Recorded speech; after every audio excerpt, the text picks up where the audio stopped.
Hey, this is Ed Sanchez, the director of Blair Witch Project and a couple of other movies you may have heard of. You're listening to Diminishing Returns. Diminishing Returns, of course, being the show where we discuss a film, or in this case, series of films, then pitch our own ideas for what the sequel ought to be. You've come on a good week, it's our second Halloween special. We're doing all the Blair Witch movies, all 3 of them. And we're really pushing the boat out, because I've been trawling through the DVD commentaries on some of the films. I've pulled out some audio clips of those for you that are quite insightful. And as if all that wasn't enough, we've got an interview with Ed Sanchez, one of the directors of the first film, the Blair Witch Project. We chat about the film's production, what he's been up to since, and he drops some interesting news about the possible future of the franchise too. This episode contains spoilers for The Sixth Sense, if you still somehow don't know the end of that film. And of course, The Blair Witch Project, Book of Shadows, Blair Witch 2, and Blair Witch, the 2016 follow-up with a very similar name to the first film. Enjoy!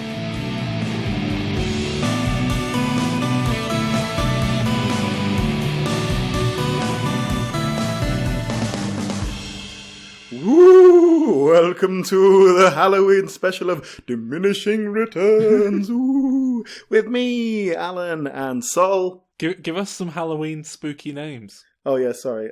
With me, Abominable Anal Aneurysm Alan. Alan Resurrection. Oh, that's good. Is it? And Calvin and the Chipmunks. Okay. Hello. No, that's scary. Hello, everyone. And over there, look, what it's, about Calvin Bart Dice and Calvin dies very soon. good. Oh, yes. And Sol. So, today we're doing... Oh, you know that Sol really wanted the name as well. Can I be Stephen King's Sol Harris? No, that's the sort of branding we need. There you go.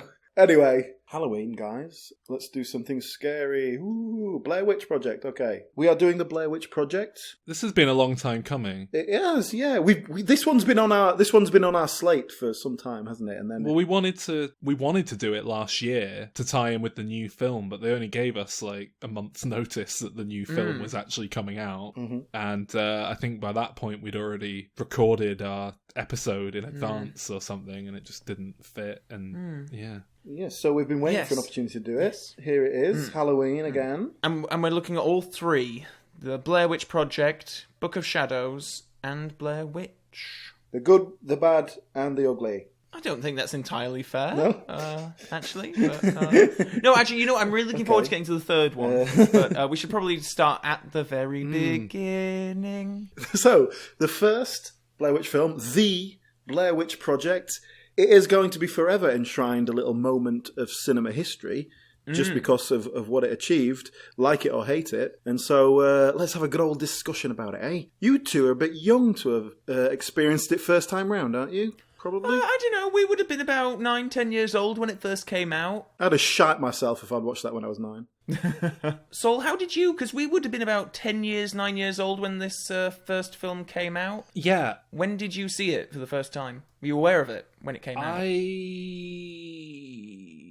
was aware of it, and you couldn't pick up a camcorder without sort of doing Blair Witch, and running around with it for a few years. And I first saw it on TV one night, and I think quite a few people at school watched it that night, actually. And Do you remember how old you were? probably about 15, 14, 15, Okay. 16. That's not too bad. You could take it if you're 15. Yeah. that's It wasn't fine. like... I thought you were going to say you were like 11 or something. I was 21 and I could barely take it. I mean, Well, I don't think it's that scary unless you're watching it in the woods, if that makes sense.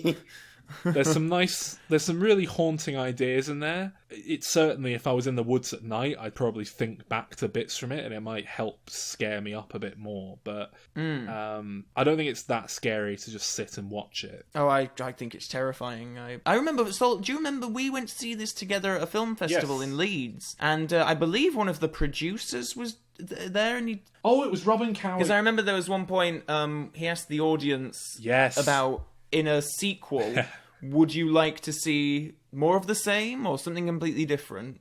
It was brilliant. Yeah, he did a Q&A, and I think someone asked about the possibility of another film, and he sort of went, oh, well, actually, just out of interest, let me do a head count here. If there was to be a sequel, would everyone like a film that is something completely new, completely different, goes in a completely new direction? And pretty much everyone in the room put their hand up. And then he said, or would you like a film that pretty much picks up where the first film left off and carries on in the same vein, expanding on that idea and what was given to you there in the original story? And pretty much no one put their hand up. And he sounded very disappointed, and he just sort of went, okay, because I did this exact thing in New York last week, and it was pretty much the opposite reaction, so I don't know what to think anymore. Yeah, but that for a first time viewing experience for me was perfect. Like in that old cinema with an audience that was really invested in it, and really, it was just wonderful, and it had such an impact on me. And I still think it's a terrific film and terrifying. I think it's really, really scary. Alan, I'm curious to know how you came to the film then, because you must have been, mid to late teens when it came out? Yeah, I would have been about 15, I think. 15, yeah. But I didn't see it until a couple of years later, so it was a bit like Saw 2 weeks ago. It was one of those things I heard all the hype about, and I was like, bullshit, horror, I'm not a horror guy. I eventually got around to watching it, and I really liked it. I really like it still. In fact, I watched it quite recently, and I think it still holds up. Yeah. I guess it hits a lot of buttons for me. Like nothing happens. It's very natural. It's like the way. Obviously, it's mostly improvised, so it feels very natural. Feels very real. In terms of horror, in terms of what gets to me with horror, I like that sense because if you've ever been camping in the woods or anything like that, it is scary to go out in the dark and go for a pee in the middle of the night. It is because you can't see what's out there. I think there's a genuine fear there that I can definitely associate with straight away. It goes beyond the fear at night, I think. I don't know about you, but I spent a lot of time in the woods as a child. Yeah. Country boys. Yes. But I mean, I speak to lots of people from Landon and stuff who don't have this experience and don't really know what I'm talking about. But there is a really eerie quality to the woods. Like I would go and spend time in the woods, and sometimes you'd end up somewhere on your own. We'd often set up pranks and things, so there was a lot of like, you get there half an hour earlier before we get there and hide in the bushes and jump out and scare us and that sort of thing. And even though the sun might be beating down and, if you listen carefully, there's cars in the distance and stuff, there's just a really eerie quality sometimes because you are still maybe a good mile or so from any other person, and there could be anyone behind any tree or bush at any given moment, and there's this sort of quietness, and I think there is a really eerie quality to the woods. I never seem to feel it unless I've spent a while just hanging out in the woods, if you know what I mean. It's not something you ever get if you're just walking through or anything like that. And I think these films, or certainly the first film, really taps into it really effectively. Because that's the thing, I think the film is effective horror even when it's not nighttime in the film. Yes. Yeah. I completely agree. Even when there's nothing really happening and they're just trudging through and they're just bickering and whatever, there is just something about it, and I don't quite know what it is because there's never really... I don't think there are any jump scares in it. There are no sort of like... There's definitely a few bits of like the tent rustling and being moved. Oh, yeah. But I think the fear is that something's going to jump out suddenly. I think that's what you're waiting for, if it happens or not. But then in that first film, I think you're very definitely attuning to their fear. You are seeing it through, particularly the girl who becomes essentially your protagonist. You're the one, she's the one you're with, and she's afraid. I'm empathizing with her, and I'm kind of in her position. Yeah, I completely agree. So I guess we haven't really talked about the plot of the film. It's very easy to sum up. It's a trio of film students, Heather, Mike, and Josh. They've heard tales of this Blair Witch, a witch who lives in the woods outside of a town called Burkittsville, and they set off into the woods to make a documentary about this witch. So yeah, it was really interesting actually going back to the first film, because found footage, or faux found footage, I suppose, that as a genre, there were a lot of Blair Witch knockoffs immediately in the 90s, or so I'm told. I'm not actually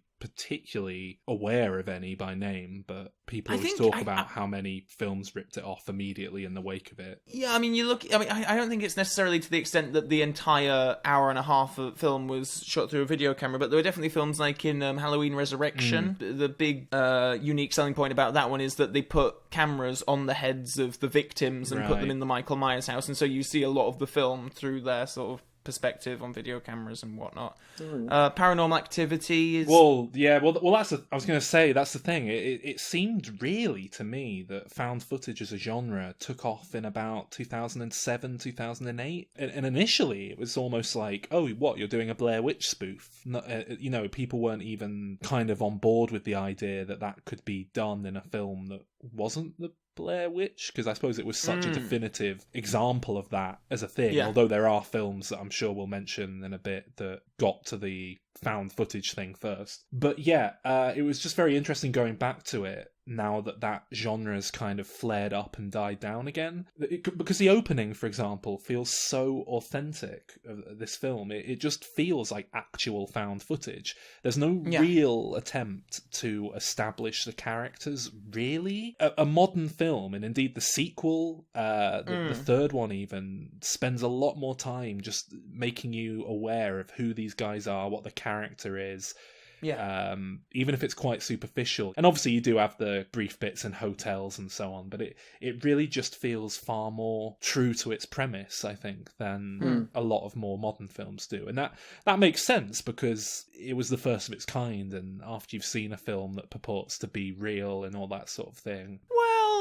there were films that purported to be dramatizations of real events, like Texas Chainsaw Massacre, and some of the horror films like that. Oh, but I think the one of the more impressive things about this film, linking to what you were just talking about, is that there was effectively no script, really, and there was no professional crew. It really was these three actors filming a lot of things, and I mean, they filmed the whole thing. It wasn't, there were no cameramen. My understanding is the producers and directors were just setting up shit around them in the woods. They were living in the woods for 5 days at a time, or however long it was, and they were leaving baskets with new charged camera batteries and tapes and vague instructions of like, go to this point on the map, do this sort of thing.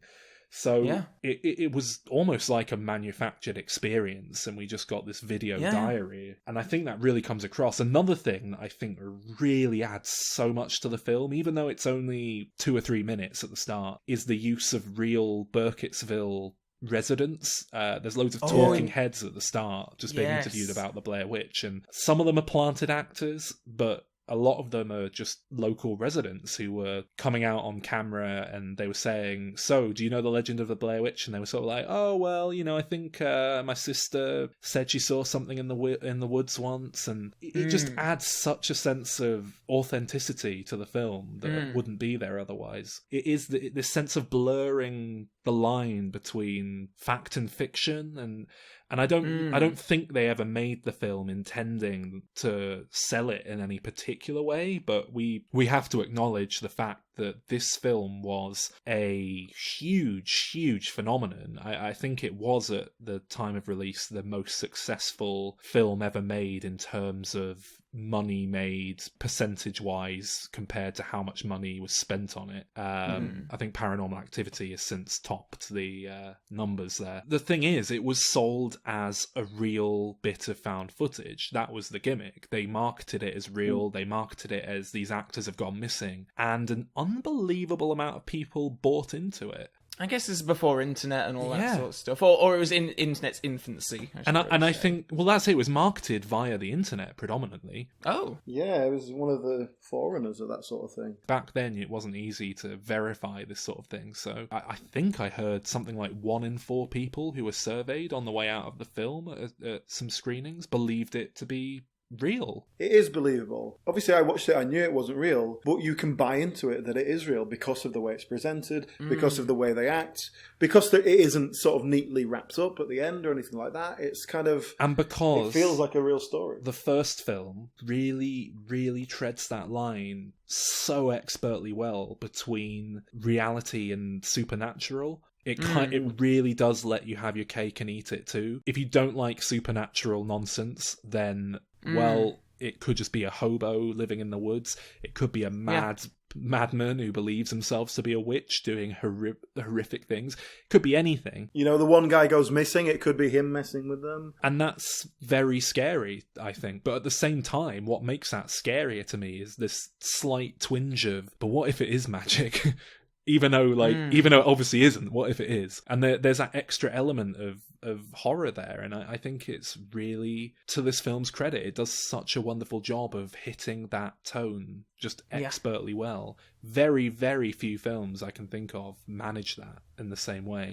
And I do think there's a lot of luck here. I think there's a reason that this film rose up out of the independent circuit and others didn't. Yeah, it just created that right chemistry. You got the right actors who are going to give you those reactions. I'm not even using the word performances because obviously they knew they were acting, but I think there's a lot of genuine sort of fear in there because it's just a scary situation. Yeah, I mean they were starving, hungry, barely eaten. They were just eating what was being left for them in the baskets I mentioned before. Being chased around the woods. It's really easy to get genuinely worked up. And they set, you know, people always point to the scene in Alien with the chest burster being a phenomenal sequence because they didn't quite know what to expect. Well, this is an entire film of that. It's an entire film of actors waking up, things being left outside their tent in the night that they don't know what they are, having to explore them, running through the woods, people maybe waiting for them in the woods, maybe not, they don't know what's coming, and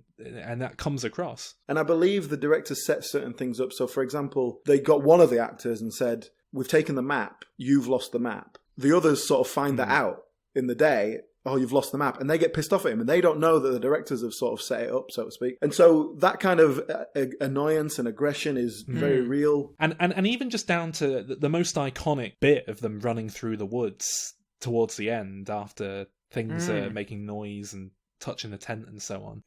You never see the witch in this film. That's something we'll talk about in a minute. But there was someone stood off camera you never see, dressed all in white, just waiting in the shadows to one of the producers in like a white nightgown sort of thing. I had no idea. I never heard so that they story. I think she says what the fuck is that or something at one point when she's running, and that's basically because she just like stumbled into the producer like dressed in white. And there's all sorts of things like that were just planted for them to work off of, but then very wisely you never see any of it as a viewer. And I suppose that's something we might as well talk about here.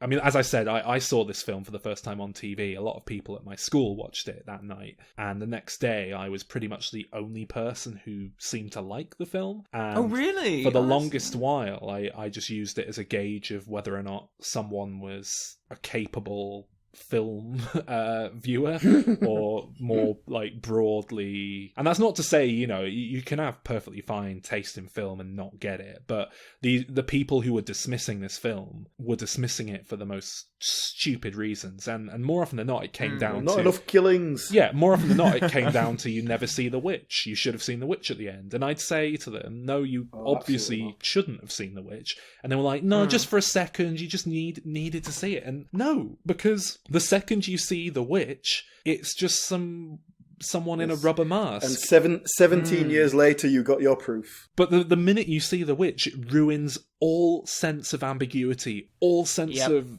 the horror. As I was talking before, that the line that this film was treading so expertly well is out the window. It's gone. It's the exact same principle that made Jaws work, really. The imagination is generally scarier. You've just got to prime the imagination and let it do its own thing. Yeah. Are you aware that they did film, much like Paranormal Activity, they did film a really elaborate ending. Once the film got picked up for distribution, really? They got given some more money. Afterwards? Yeah, they were given more money to go back and film a big bombastic ending to make it more satisfying, and they filmed it, but they never used it because it. What did that ending entail? There's some photos that have recently surfaced of. Basically, the guy who stood in the corner isn't stood in the corner. He's tied up to one of those stick figure, like a giant effigy, almost like the Wicker Man. He's like almost like a crucifix. He's tied up to this giant Blair Witch stick figure thing and screaming. And I think she was going to run down and see him tied up to it, and then he gets killed or something. But it had obviously cost more money than the rest of the film put together just to build that set. If that had been in the film, it would have been really silly, and it would have ruined all sense of ambiguity, which is why it's scary. Now, the conclusion they have works. I think it works beautifully, but it's so anticlimactic, and it's a reason that a lot of people hate it. Yeah. But actually, it works perfectly. I mean, you've had enough setup that they made him stand facing the corner and all that, and you go in and you see the guy in the corner. It's so scary. That is really scary. It is terrifying, isn't it? I'll tell you how well it works. You can try this with your friends and loved ones. If you're going into a basement or something, just make sure you're a few steps ahead of them. Oh my god! And go in and just stand in the corner. And see how much they shit themselves when they walk in. If anyone ever did that to me, my God, it'd be horrible. But yeah, I think like a lesser film would have, because obviously the ending is she goes down with the camera, she sees him in the corner, then she screams, and then the camera just drops to the floor. A much lesser film, when you would have seen footsteps like scurrying in front of the camera or something, or like what the Paranormal Activity reshot ending did, where you'd see she'd like lunge at the camera or whatever, and then it restrained from doing that, and it was just fine ending. God, I loved it for that. It's such a. It just lets you swim in it, that final moment, and you're just sat there. Oh, it's yeah. Should we talk about time travel? Is this a good point to? All right, because the house. If it burnt to the ground. Well, this is a theory, a fan theory, I guess, that is... Because the thing is, that house is... I could buy that there was a fire in that house, as it is. I agree.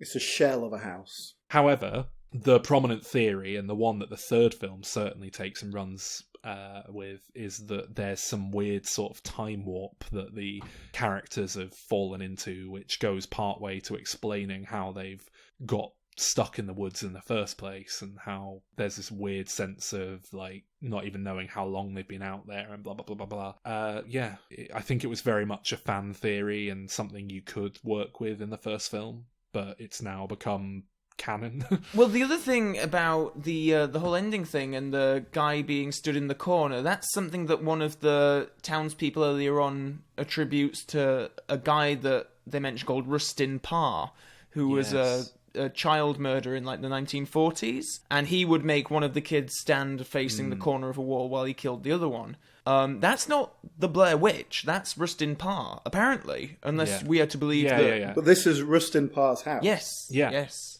But Rustin Parr is meant to be intrinsically tied to the Blair Witch in some capacity that we're not really fully aware of. But this is something that comes up again in the third film, that there's entities at play that aren't actually the witch and blah blah blah blah blah. But so going back to how this feels like a prototype for the kind of films that followed, I find the characters so much just far less obnoxious than most films in this genre tend to be, and I think that's because they are just normal people on video. They're not actually trying to convey any sense of character. I think most films like this have really annoying, obnoxious characters because they've got 20 20 minutes at the start to give them all these funny moments and character like bits. Cloverfield. Yeah, and you're just sick of it because they're trying so hard to make you care about them. And you know, we're humans, we're empathetic creatures. Just show us humans and we'll care that they're in danger. Well, you know what, I'm glad that you brought up the cast, because them, especially Heather, who is the main character, I would say, like, she got nominated for a Razzie for this film, and she's, you know, people constantly go on about how whingy these three are and how obnoxious and horrible they are. And I don't know if it's just because we were all film students at one point that she doesn't come across as obnoxious or pretentious to me. Like She's her. I think she wants to get a good grade. She comes across as very real to me. I really exactly. like her. She gets lost in the woods and has a horrible time, and she's understandably at wit's end and emotional, but it never comes across as...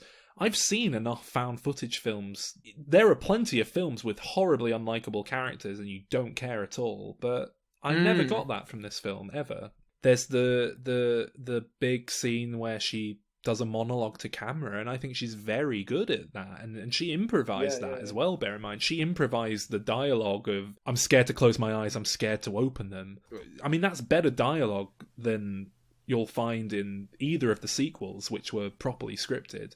So yeah, and definitely, I think, like you were saying with the Razzies and all that, I mean, the Razzies are bullshit, but it is very much, there was this big hype, and then you did get that backlash as well, and so...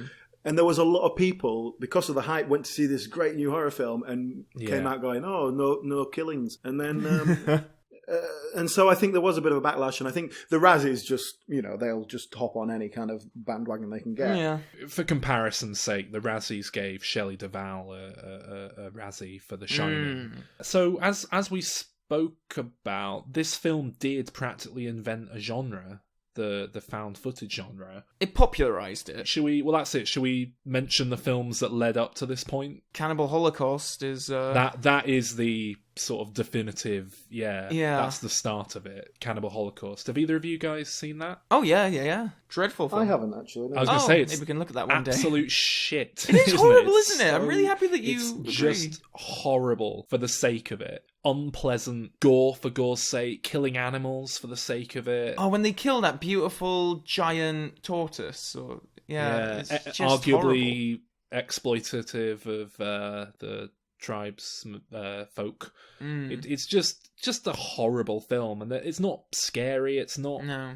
But that film is a normal film for half an hour, but then the idea is this film crew went off into the Amazon or wherever it is, and then you watch the footage within the film. So it never presents itself as real footage. It's just footage within the film. But that is very much the start of this. And then there was Ghostwatch, which is of course, I forgot about Ghostwatch. Truly wonderful TV movie, arguably. I love Ghostwatch. From 1990, which we might well do an episode on one day. It's honestly just wonderful.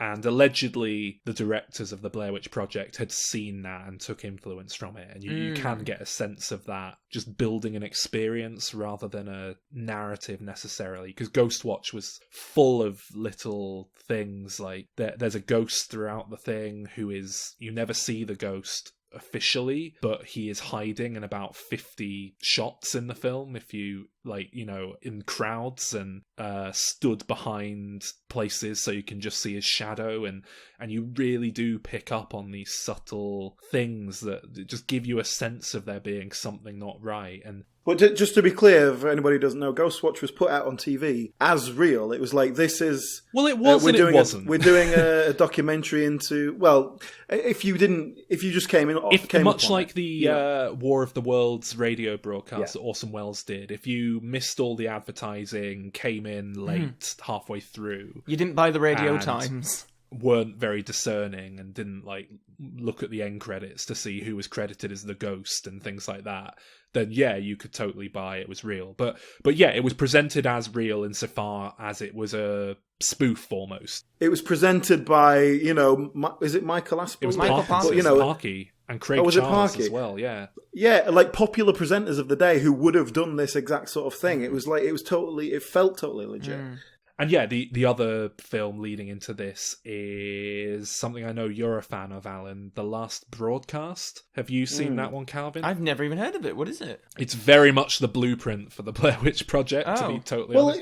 From what I understand, The Last Broadcast came out in about 98. It was made at the same time as Blair Witch, and it was just two it beat Blair Witch slightly to the punch. But it was just two similar ideas that kind of were made at the same time. Oh, okay. I don't think it's very good, but it's an incredibly interesting film. There's a lot to like in there, and it was really innovative, and yeah. If the Blair Witch Project didn't exist, The Last Broadcast would be a really interesting film. Yeah. But because basically someone else did the idea better at the same time, it's got lost a little bit. But it's very interesting because it is almost exactly the same for a huge portion of it. Because just to give a basic plot, the Last Broadcast is about these two. They make a public access television show, so like a little. It's presented as a documentary, though. It's not presented as found footage. It's presented as there's a narrator. They're saying, "Here's the chilling moment when." So you do have found footage mixed in, but it's mixed in with talking head interviews and narrator stitching it all together. Because the general concept is a documentary maker is going, look, these two guys went into the woods and something happened. I'm going to make a documentary about it and follow where they went.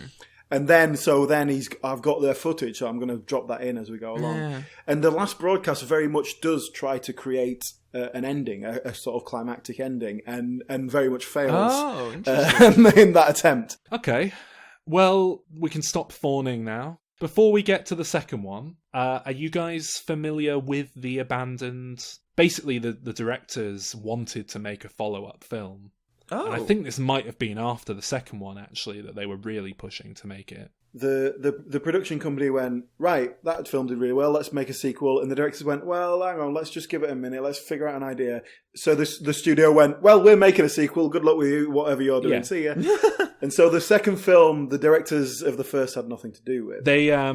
The second film, the directors wanted to go off and make a romantic comedy. They were raising the money to make that. That fell through when some company merged with another company and never got made.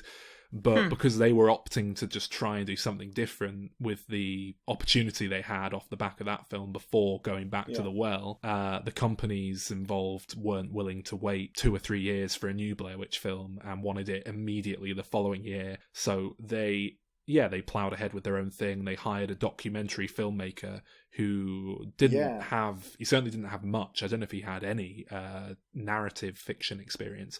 They hired him off the back of, I think, predominantly a film he made, which he mentions a lot of times in his commentary track for the film, which I'll be playing you some clips of shortly, called Paradise Lost, which was a documentary about some teenagers who were accused of being satanic ritualists who'd gone out and murdered people in the woods, which is almost certainly, it would appear to be part of the occult hysteria that happened around that time and just nonsense, overblown nonsense. But you can sort of see the dots that led to him being hired. But they clearly hired him thinking, right, he's going to ape his own work and his own aesthetic as a documentarian.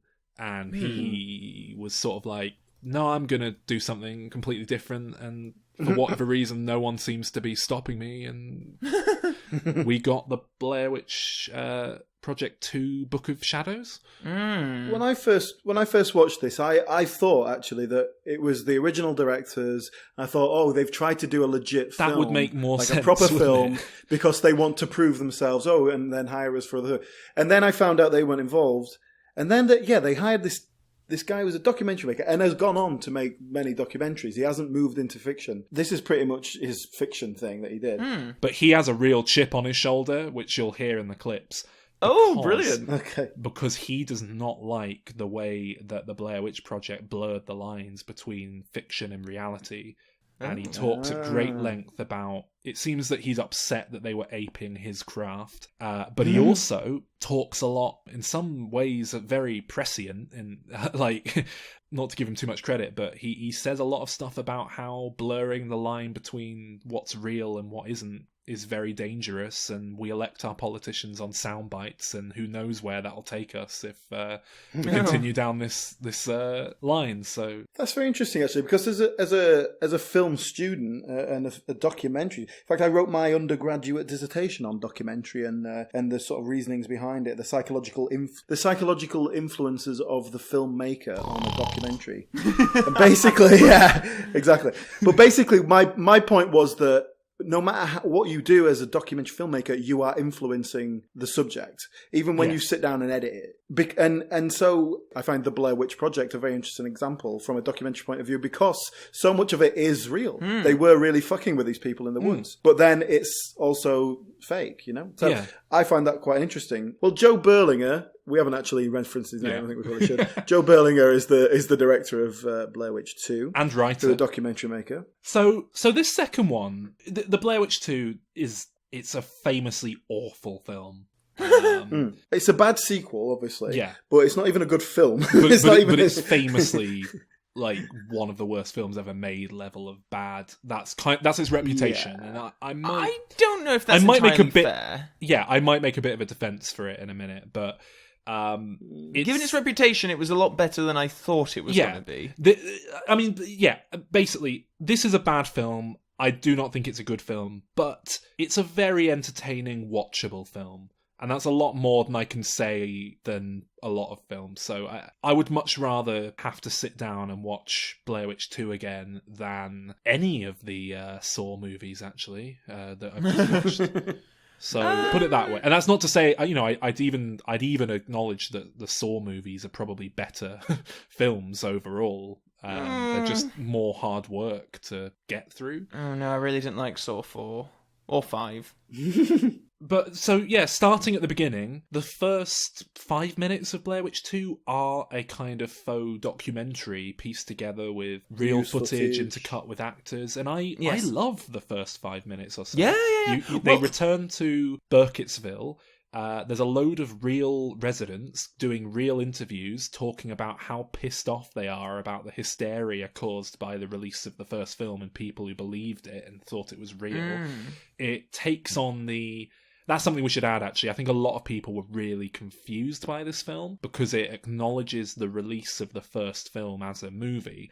I didn't have a problem with that. It's easy enough to buy, well, yeah, the first film was released, assembled from quote-unquote genuine footage, so... That was something that I was really, excited about and didn't realise when I started watching the film, that the first film is a film within this film, and it's set in a world in which the Blair Witch Project is a true found footage film, and someone actually did cobble together a feature film based on this real experience.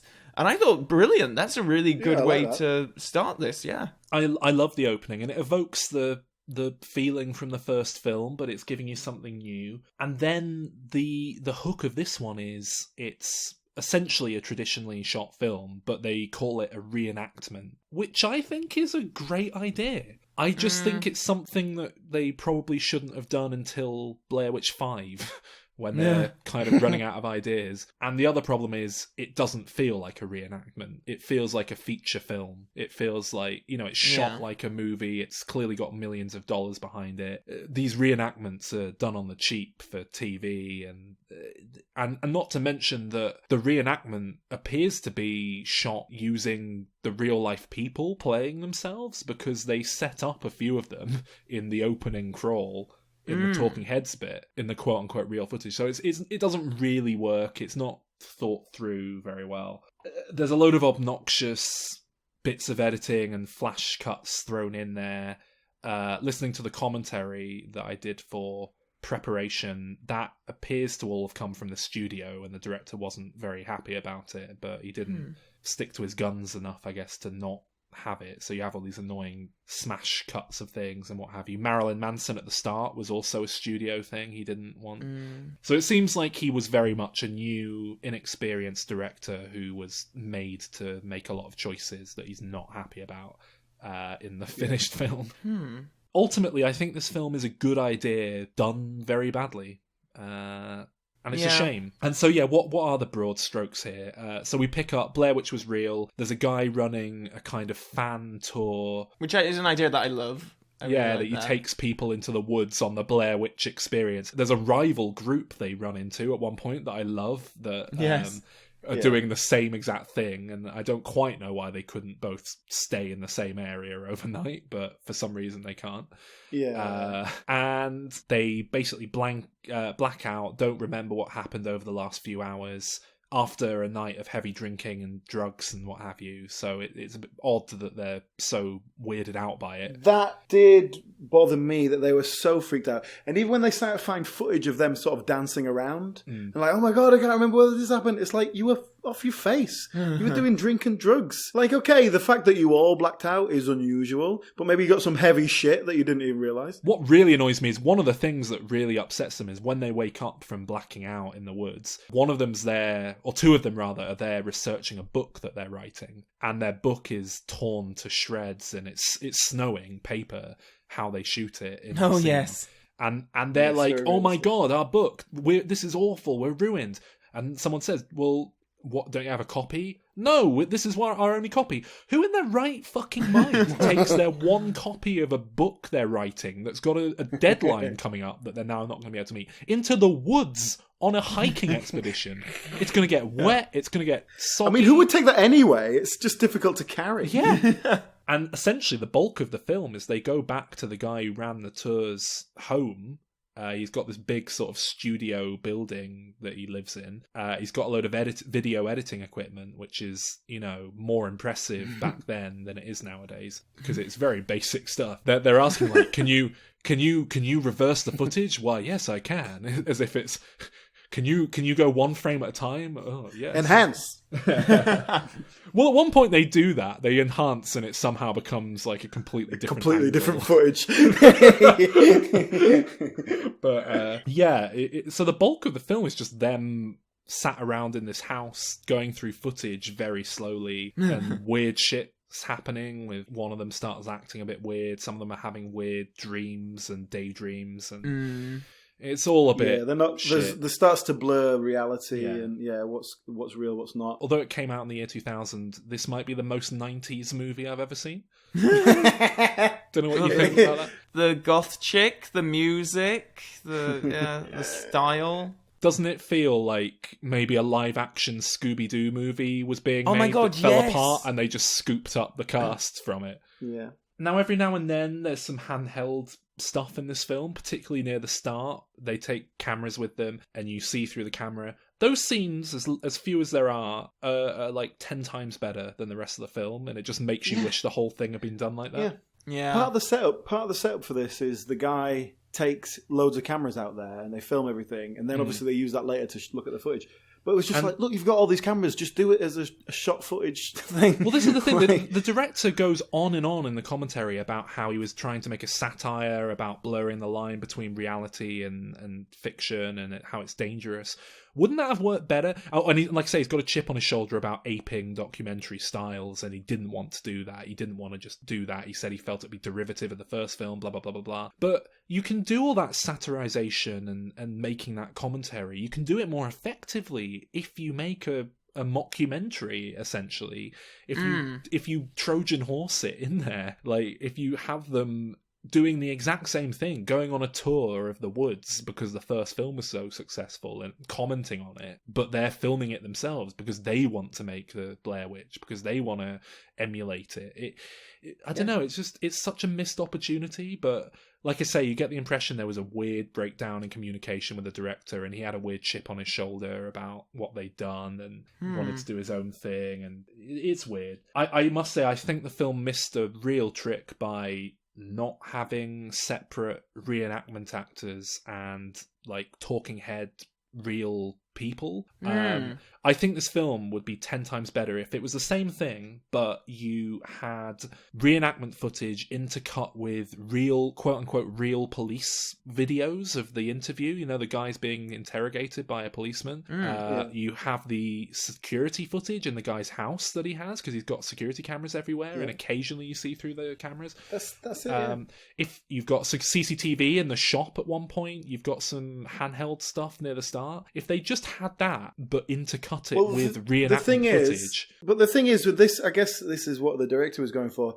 All that footage is the truth. All that footage is what really happened. What we see is what they see, which turns out to be fake with the ending. So that's obviously the point he's trying to make. I think that would be far more effective if, like I say, it was more of a 50-50 split between quote-unquote real and reenactment. If it wasn't just, here's an 80-minute reenactment movie, but there's 10 minutes at the start that aren't reenactment. If you did, something happens and you see that, and then you pan across and you see the CCTV cameras and it's not quite the same, or something looks different. Do you know what I mean? You're seeing the same room, but the things are in a different position or something.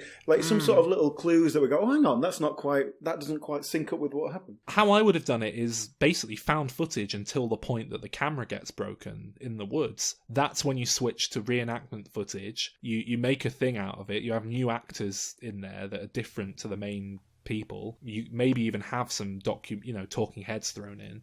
Then you fill it in with other bits of footage when you can. Anyway.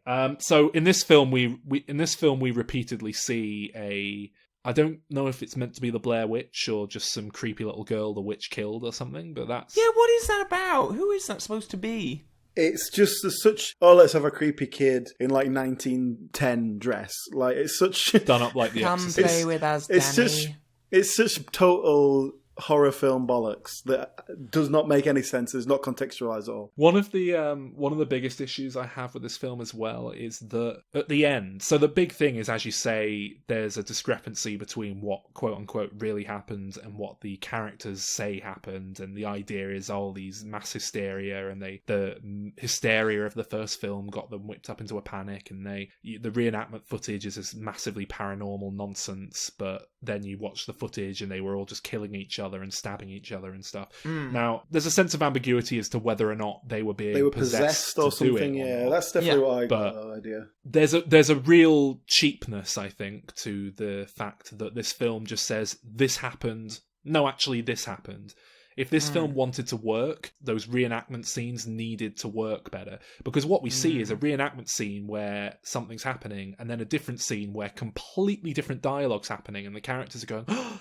And it should have been written in a way that it kind of works both ways. Yes. You know what I mean? There's setups, there's things hinting that things aren't right the first time round. Completely. Much like any film with a twist does. If you go back and watch The Sixth Sense, no one interacts with him, as we've discussed in our Sixth Sense episode. He is clearly a ghost throughout, and it works. And that's how this should have been put together. But instead, it's this really lazy, pull the rug from under your feet bullshit. Just, oh yeah, we were lying. We just made that up that last half hour. So yeah, shall I play some clips of the commentary I've curated? I would love to hear some. Hearing from what you say, the director sounds like he's a bit of a... ego. Okay, then yeah, we can go with that one. To be fair to him, most of what he said was fairly reasonable, but he did come across as a bit pretentious.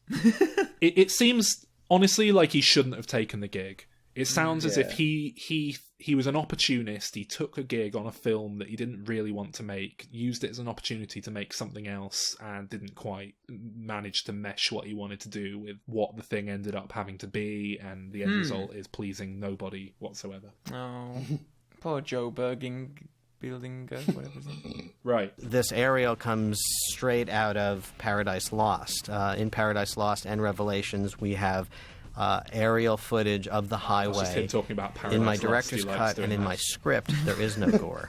By that was the documentary. So graphically showing this gore, I think it destroys some of the ambiguity. Here we have an aerial shot. We tried to do a lot of aerials in the movie. Here's one of those famous flash cuts that I wish was not in the movie because it gives the ending away. This tree was here's another one of those gory shots that I don't want in the movie. Oh well. Oh my god. This was presented as a sequel, presented as a horror movie, so I guess nobody wanted to hear the deeper meanings to it. But to me, the movie is about the dangers of blurring the lines between fiction and reality.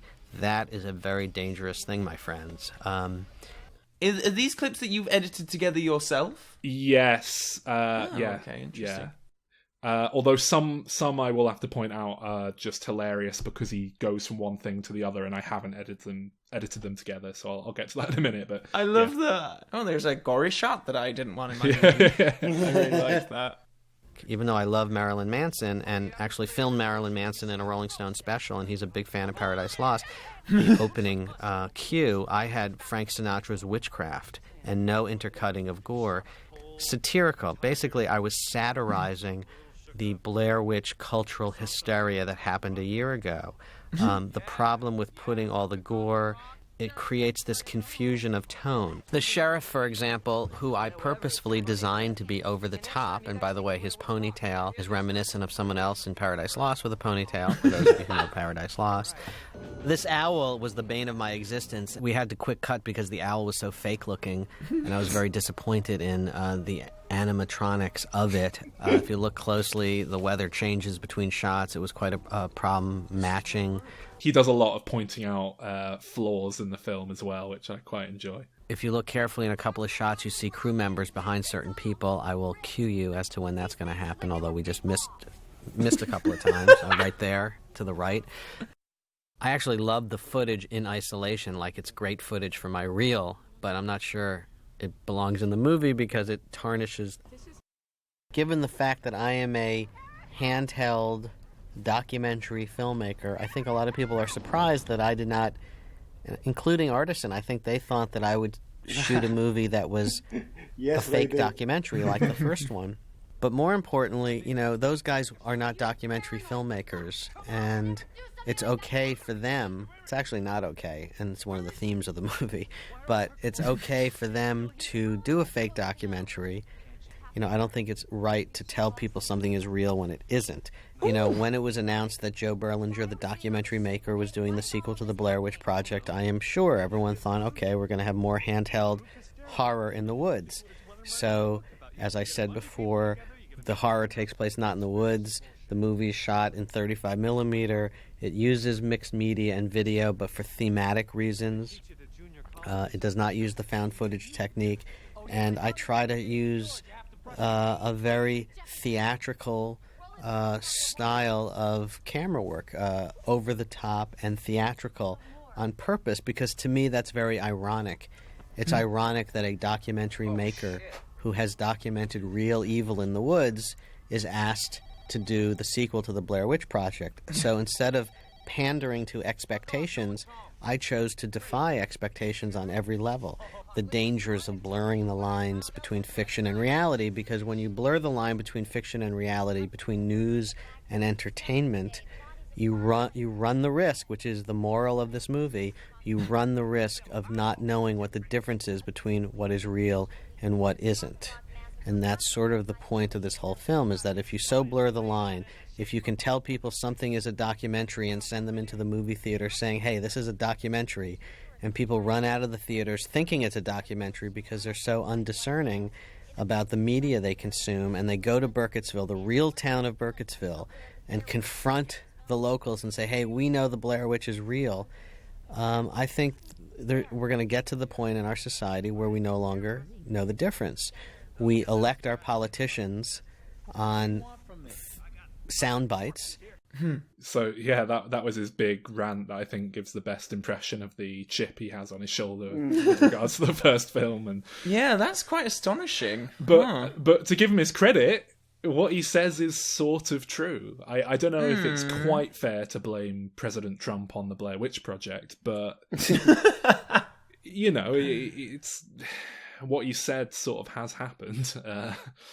Yeah, I think, but that's the thing. I think what he's saying is there's truth to what he's saying. Fake news. He's positing it in the wrong place. I don't think the Blair Witch Project that is presented as a film. It's not really, because it was kind of presented as a documentary, but it was still went out in cinemas as a fiction film. You know, it was. Yeah. So yeah, this is him. This is him talking about the directors of the first film in relation to him in the second film. I have tremendous respect for what Myrick and Sanchez did, although you guys might be interested to know we've had almost zero contact in the making of this movie.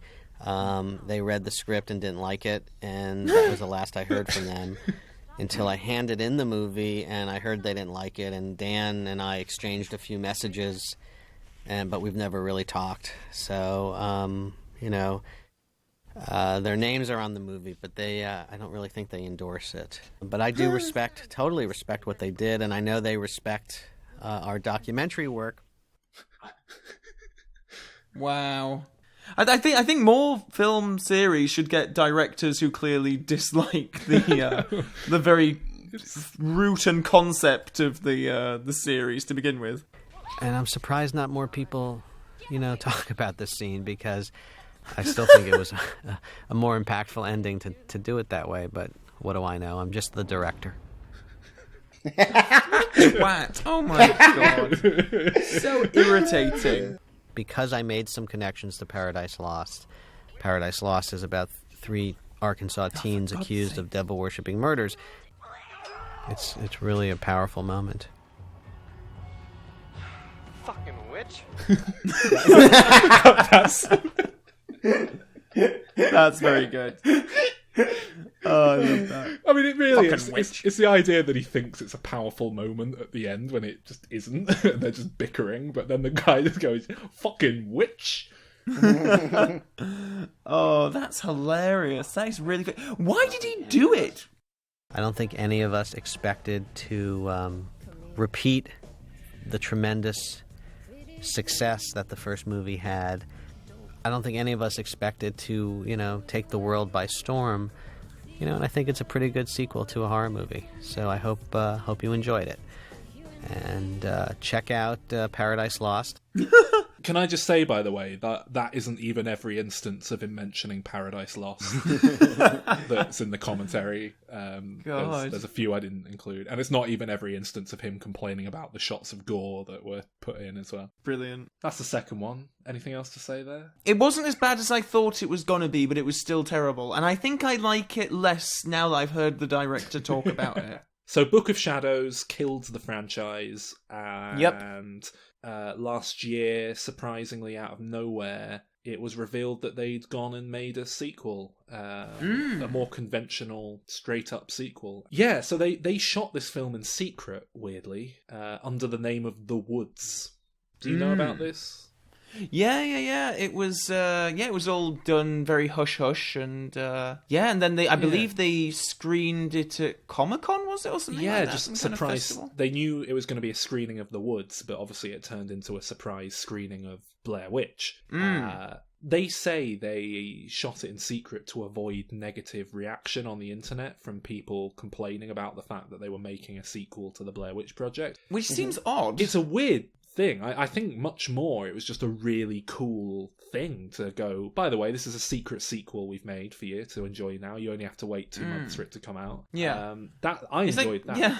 People can still complain on the internet in that 2-month period. Or after it's come out.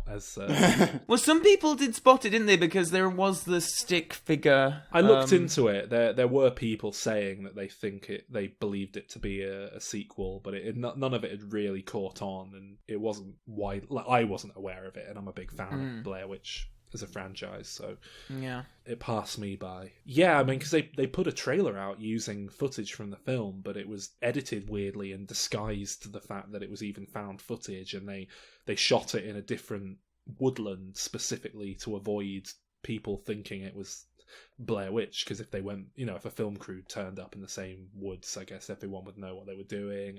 And so the Blair Witch is a straight up sequel, picking up where the first film left off. Essentially, I mean, it's not the same characters, but it's a new group of kids who go into the woods. One of them is the brother of Heather from the first film, who is convinced she might still be out there. Some new tapes appear, or are discovered rather, and seem to suggest that there's still someone out there. So they mount an expedition along with a load of cameras, because someone is once again a film student making a documentary project. Alan, I'm going to guess you don't like this one. Well, I actually thought, I don't think it's a bad film. I enjoyed great elements of it to a point. I think it's a bit pointless. I think it's a rehash of the original. It doesn't add enough to justify it, and loses a lot of the kind of soul of the original. What I'll praise about it, because although this is definitely you can tell the difference that these are actors performing a script. Yeah. Oh yes. But I will say they do it very well. I like the actors. I think they're very good, and I'm sure there's some improv in there as well. Yeah. It felt natural in the sense of a Hollywood film playing natural, rather than Blair Witch Project, which feels real. Yeah. And so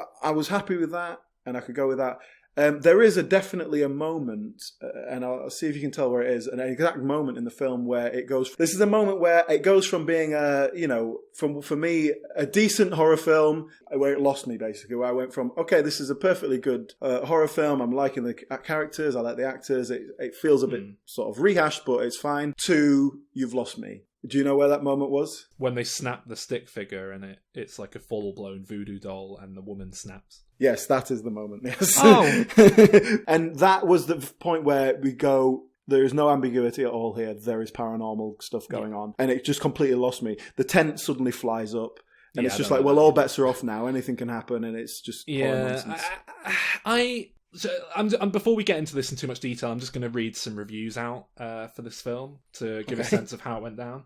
So Rotten Tomatoes quote is, packed with action and populated by familiar ideas and fresh blood, Blair Witch successfully recalls the series' former glory while injecting it with renewed energy. Oh wait, no, that's Star Wars The Force Awakens, which got 93% or something. And apparently Blair Witch is a handful of effective scares, but aside from a few new twists, it mainly offers a belated rehash of the original and far more memorable first film. Why is it okay for Star Wars to do it? Star Wars came out, everyone loved it. There were reviews going on, well, it's The Force Awakens. The Force Awakens. Well, Yeah. it's the same exact bullshit as before. It's the exact same film. They just remade it, but whatever. It's good fun. Blair Witch comes out. Oh, it's the same exact shit as before. And I'd make a very strong argument, I think, that there is more new things going on in this film than The Force Awakens, that it does go in a newer, more interesting direction. It isn't just a rehash. There's new stuff going on. No, there's new stuff in here. They build on what came before. Certainly. And the argument for The Force Awakens, in the favour of The Force Awakens, is, well, they couldn't just go and do something new. They had to reset after the prequels. Well, have you seen Book of Shadows? I listened to the commentary for the film, and it confirmed my belief here that is exactly how they approached this. They needed to reset the franchise. Because they went into this film intending to relaunch the franchise and make further sequels and do interesting new things in the sequels, but they felt that they had to re-establish what it was in this film.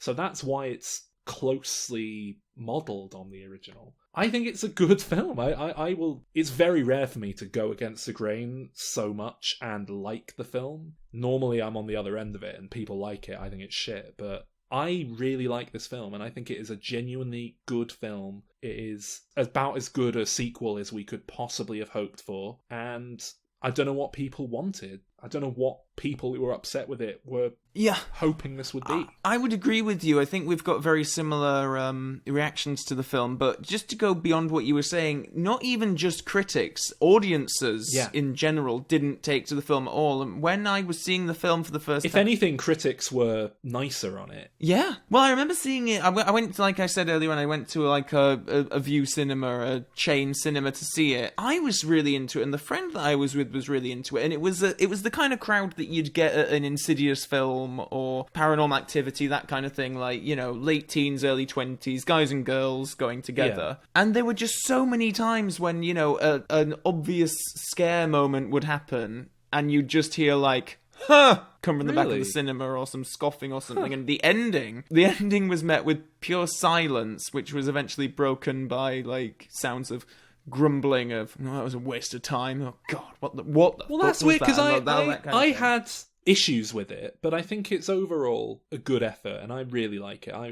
I'm so glad this got made, frankly, and the franchise wasn't left dormant. I would think that the sort of audience, your standard horror audience, would take to this film because it's well made. There's a lot of good elements to it, and it's got some horror shit in it. That didn't appeal to me. I would have thought that the audience would respond to that. I was surprised that it didn't get received better than it did. Like I say, I saw it in a packed cinema too. I didn't get a sense that, if anything, it felt like it was working for everyone in there, but I don't really know. There certainly weren't sighs and scoffs and what have you. It felt like everyone was really tense and on edge when they were meant to be, and I'll say this is one of the most tense experiences I've had in the cinema. Like, it's not scary in a stays with you way. It's not got that same level of horror that the first film has, but on a pure adrenaline roller coaster ride, the same way that a film like Wreck works. I think this works very well, and that's fine. A film can do that and be a different beast, and it is it's a sequel. It's got to be a bit different, and it's okay if it had just been the same ambiguous thing that the first film was. Then it would be a complete rehash. But this is the same thing, but then it escalates and it goes down a very definitive direction, and that's fine because the first film exists. They haven't changed it. I spoke about how important it was that the first film didn't show the witch. This film, and I'll get into this in a minute because the people who make the film claim that it isn't actually the witch that you see in this film, but for all intents and purposes, this film shows the witch. They go into the house at the end and there is a big monster running around, and you see it a few times. It shows all sorts of things. Yes. That are supernatural. And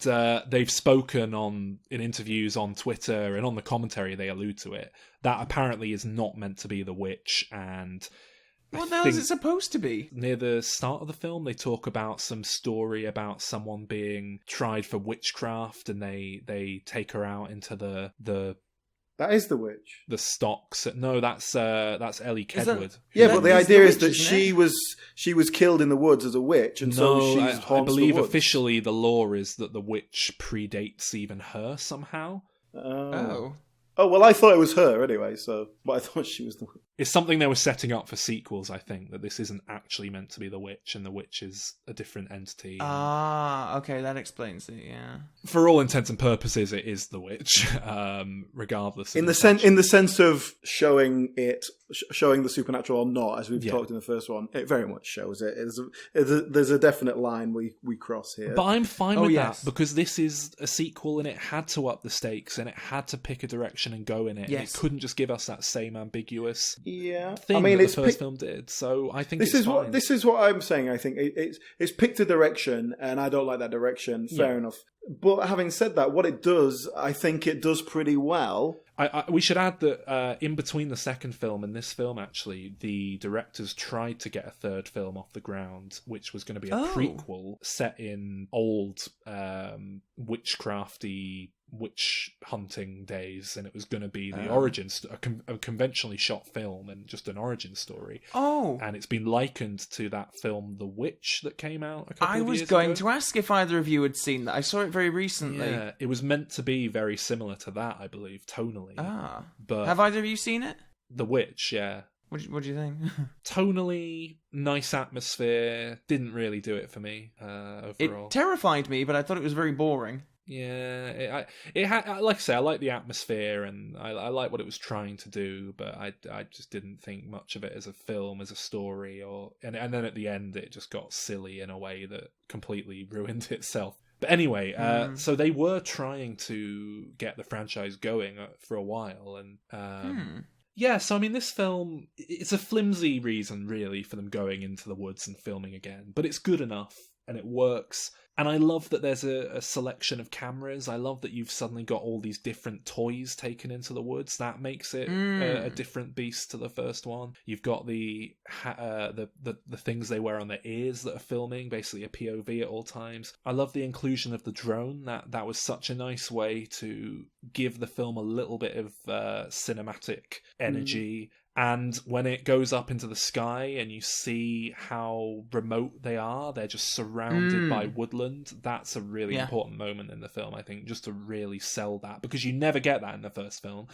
In the first film, it always feels like actors are stood a few hundred meters away from the path of the and there's probably cars going by, and I think they were. I think when they filmed it, there were just people walking past nearby, walking their dogs and stuff. And this really subverts that and really gives you a sense of, no, these guys are in deep, deep woodlands. And I do wish they'd done more with the drone, because they set it up like it was going to be a bigger part of the film, but I'm glad it's there. Yeah, so this film is, like Alan said, it's much more of a Hollywood production in that it's got real actors, real writing, it's scripted, you can tell. But again, that's fine, because I didn't want another conceptual bit of found footage. I wanted this to be more of a story than the first one was. I needed it to be, for it to work and exist, it needed to be more of a quote-unquote real film, I guess. And I think they do it very well. Yeah, I completely agree. It's one of those things, I had a similar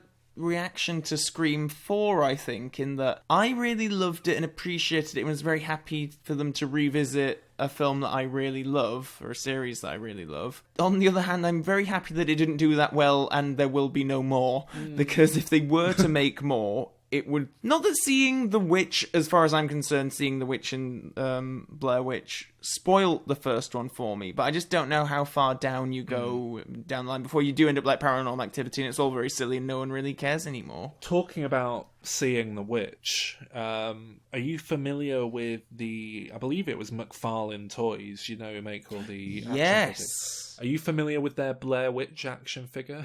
They made 2. Did they? I believe so. Yeah, they made one which was sort of like a weird corpse figure. Oh, okay. Let me see. And then there was one which was more of a traditional, like, cloaked figure. I remember seeing it before I'd even seen the Blair Witch Project, and it's this sort of tree monster witch thing with an axe, and it looked ludicrous. And I thought, now how does that work? Because you don't see the thing in the film, from what I understand. Yeah, I do wonder who would have designed that. Yeah, I don't know. I think it's very sad that they basically killed the franchise again. And to be fair, I don't think there's much more to be done with it. But I'd be so up for seeing people try.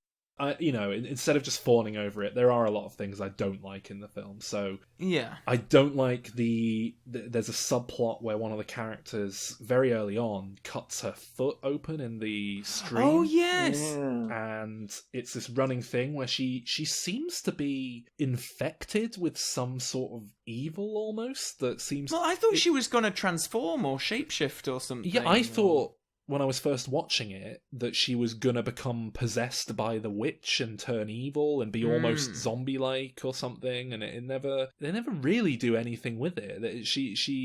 Her foot gets quite infected, and there's pus, and they pull some crap out of there at one point, but it never really it never really goes anywhere. It's just I also like the characters that they meet up with. Like, not the group of friends, Lane and the girl. I wanted more there.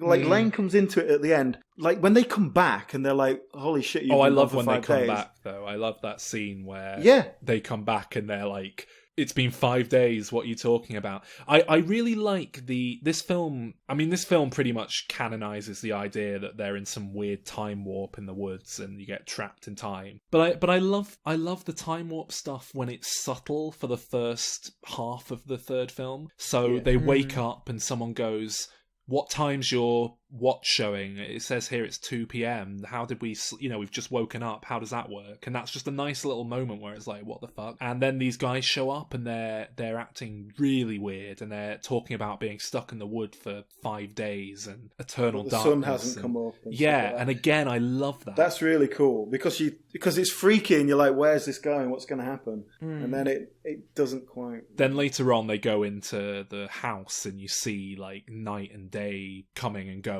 really quickly outside and things like that, and it cements it a bit too much for me to really like it. It just is a bit too much. And then ultimately we get the sort of the they're in a time paradox. It's their footage that drew them to the area in the first place. And so it is sort of crucial to the plot. Yeah. Did you think that Heather was actually going to reappear at any point? I was really hoping, I thought that was the obvious thing to do, was to have the kind of surprise, it's her from the first film, and I'm sad that she didn't. Yeah, because, I mean, it's the kind of thing where you probably wouldn't hear about it before you went in to see the film anyway, because, I mean, she's not a huge movie star or anything. No, so, she's largely quit acting, from what I can gather, although she did pop up in an episode of It's Always Sunny in Philadelphia in a small role a few years ago. But yeah, as far as I know, she basically did the Blair Witch Project. That killed her career because I think she said something along the lines of, it's hard to get booked for roles when people think you're dead. Well, yeah, I mean, I would I have liked to see her actually? I don't know. I would have. I think it would have been a really nice little thing. Yeah. If you're gonna do that time warp thing, the idea that she's just been stuck in the woods for like 10 years is actually, I think, quite a nice way to go with it. Particularly as this film, and as much as I'm not sure I like quite how overt the time warp stuff gets near the end, I do think the idea of being lost in permanent nighttime is quite unsettling, and this does quite a good job with it in the last act of conveying that sense of hopelessness. You're stuck in a permanent nighttime. There's no way out. I love that they find the old house, and I love that it's such a fucking brilliant bit of art direction and production design. It's such a faithful recreation / adaptation of the house as it was when we first saw it, but it's so atmospheric. It's such a labyrinth when they go inside. It's designed in a way specifically to like disorient you as a viewer, with loads of false corridors and corners and things, and you really do get a sense of completely losing where you are when they go in there and not knowing how big it is and things like that. It was nightmarish. It's really effective. And this leads into the tunnel sequence, because she gets stuck in a tunnel system next to the house, and essentially it's just her crawling, our lead crawling through these underground tunnels. But the film shifts gear into a whole new kind of horror for a bit here. This is suddenly this horrible claustrophobic sequence. The tunnel is only just big enough that, like, apparently they built it to be just big enough for that actor's shoulders, and there's a point where she's crawling and she gets stuck and can't move, and it is absolutely, even like with everything else going on, the idea of just being stuck underground, not being able to move, and that's like you can't get out, is terrifying. Yeah. It's just a nice new flavour of horror that's injected in that doesn't really. It's interesting that you go there, because my reading of that was like, why are we doing this? And the fact that she ends up basically just crawls out and gets back into the basement again. It's like you could literally cut that segment out. It felt like it was filmed in such a way that if they got into the edit and go, actually that doesn't work, we can take it out. And it felt kind of pointless to me and a little bit boring. And it wasn't scary. It was a complete, like you said, it was a totally different feel, but I didn't see that as a good thing. It just sort of felt like I was stalling. What's happened to that guy who was in the attic? Doesn't matter. Let's watch this girl in the tunnel. It felt like a real stop point for me. So interesting that you like that. Yeah, I just think that from that point on, the film is just her being chased, and it's just chaos, and it's just what obstacles are going to be in her way with regards to running away. And so she gets out, and then she goes back upstairs and she meets with James. He's just been hanging out. Well, in the I've heard theories that that isn't actually him, and that's some kind of trick from the witch to get Lisa, the girl, to turn around and look at her, because apparently the witch. At the very end it is, yeah. Well, that's a whole thing that's thrown in at the last minute, that if she doesn't look at the witch, but not witch, apparently, the long spidery human chasing her, like just at the end, she sort of decides if she doesn't look at it, then it can't hurt her or something. It's this weird thing they throw in at the very end. Yeah. And I don't really know. I mean, I didn't care for it. I don't know, because then it's sort of like, well, are you terrified to death? Well, that's it. Is it like a hypnotic something? Like what? That's it. The second you know that you just don't need to look at it, it pretty much loses all of its power. There's not much. Yeah, it's a bit like. I think that number one, they needed to set it up a bit better in the film. Yeah. Number 2, it kind of works better if you do go with the idea that isn't the Blair Witch and it's some sort of minion or offshoot, because then there is a real sense of danger from this other thing, but this particular thing isn't as much of a threat anymore. Again, the idea that isn't the Blair Witch is kind of really badly handled, because they complain about it on the commentary. They say, like, well, as we learned, if you call your film Blair Witch and then show a thing, everyone's going to think it's the Blair Witch. And it's like, yeah, what did you think was going to happen? What did you... Yeah, like, there's not much... But then no one would go to see a film called Ellie Kemper or whatever it was. Ellie Kemper's the unbreakable Kimmy Schmidt. Oh, who's the one in Blair Witch then? Ellie Kedwood? Ellie Kedwood, okay. Or something. Yeah, it wasn't Ellie Kemper. So the third film was not only panned, but it was also a financial flop failure. Well... Yeah. I mean, it made as much twice as its budget. Made back. 5 times its budget. Yeah, it cost $5 million to make and made $45 million apparently. But it cost $20 million in marketing as well, apparently. So, but it still turned a profit. But they were expecting a much bigger profit. As a $5 million film, I think that's a nice piece of work. Like in terms of getting what you paid for. And I must say, this is something that winds me up as well. One of the big criticisms I've seen again and again on the internet, people posting comments and stuff, is complaining that they took a little tiny low budget film and turned it into this big money, big budget Hollywood soulless thing. And it's like, are you fucking kidding? It was made on $5 million. That's probably, all things considered, not a million miles away from the original film. It's just they're working with union crew and actors that they have to pay proper rates. Like, that's not a lot of money at all. And for a film with special effects, the amount of people I've seen complaining about CGI in the film, there isn't any. Other than some digital removal of bits of scaffolding or what have you, other than that sort of thing, there's the monster at the end is practically done. It's a mixture of... Oh, really? Yeah, I believe it's a mixture of costume and puppetry. Because when you put all the crew and the actors together and say they're going to be in the woods for however many weeks, and you've got your production trailers and things that, production video village and stuff. Basically, if you're doing this properly instead of scraping it together on nothing, that's probably going to cost about $5 million. Like, you're not going to have... there's not going to be much leeway to do... So that annoys me anyway. I think people should appreciate that this is a really, really low-budget film. But no, I do find it odd that there wasn't more interest in this. One thing is that I think a lot of people didn't realise it was a sequel. I think a lot of people thought it was a remake, because I spoke to someone when it was coming out who had seen an ad for Blair Witch on a bus and was complaining. They went, I can't believe they've remade Blair Witch, and they were really angry. And I was like, well, it's a sequel. And they were like, oh great, I might have to check it out then. But I guess you call your film Blair Witch, you are kind of asking for a bit of confusion. But they've done that on purpose because they don't want people to go, oh, well, I haven't seen the second one, or oh, the second one was shit. If you call it Blair Witch 3, you're going to confuse people. So they probably should have called it like Blair Witch : Resurrection. Forget the second one. Yeah. I also took some bits from the commentary for this one, if you want to hear them. Okay. So bear in mind, the film met with a very negative response from everyone. And was the commentary recorded before or after it was released? Very shortly after. As you're about to hear.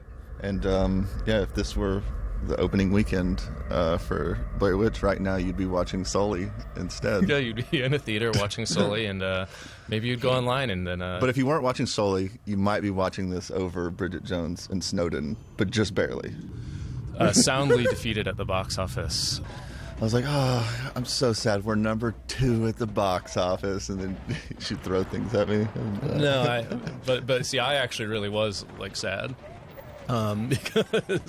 Because our movie was kind of critically panned and got a D+ cinema score, and people are still tweeting mean things at us. So we're, in other words, in the perfect headspace to do this commentary track.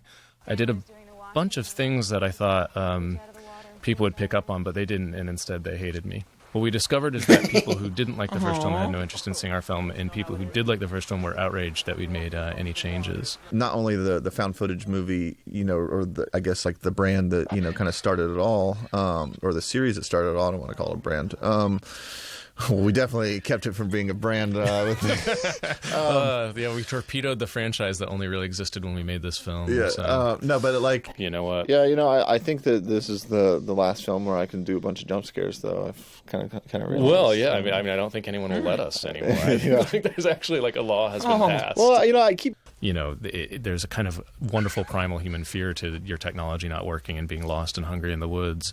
That the first film captured beautifully, and of course our film subsequently ruined. And we foolishly said in an interview that we'd give people $400 if they can find it. Now that the film's come out, we obviously know that we can't afford that anymore. You know what? But to me, it was just that we were kind of doing kind of fun things with those ideas. But some people. We thought we were. Well, here's the sad thing is the fact that we're not going to make any sequels to this, so you'll never know what is actually going on in this movie because we're never going to make a sequel to explain any of this shit. Yeah, I'm explaining it about as much as I ever will right now, and I think that's more fun, anyways. And you know what?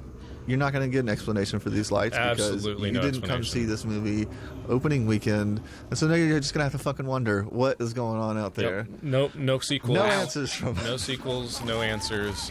So yeah, we thought it was cool to kind of make it so you can't look. Now you'll never see Blair Witch 4 where we show the toilet in the house, which is the only thing that you haven't seen. Which was going to be terrifying. Like Russell Parr's toilet. Yeah, that was going to be a really big set piece. But when you make a movie in a vacuum, like we couldn't really test stuff like that. We couldn't really be like, at what point do audiences start booing?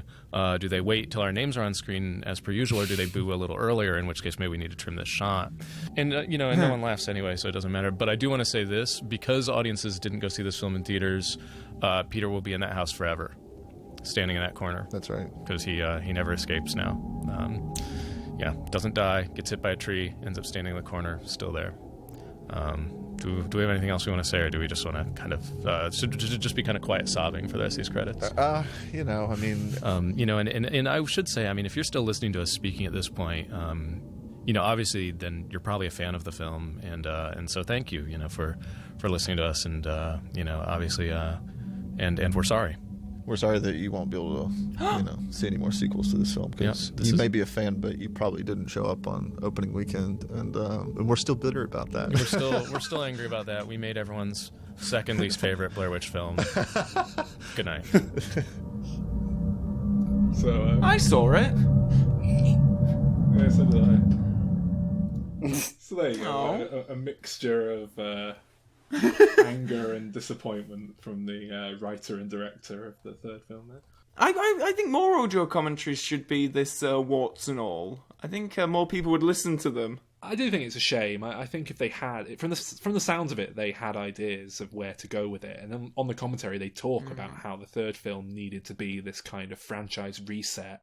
Let's get us back to where it started, sow some seeds, and then in future ones we can start getting experimental and trying new stuff out and being a bit more interesting. So I do think it's a shame that won't be happening now. I mean, do you think we'll ever get a fourth one? No. Give it 10 years, 15 years? No, I think that's kind of it.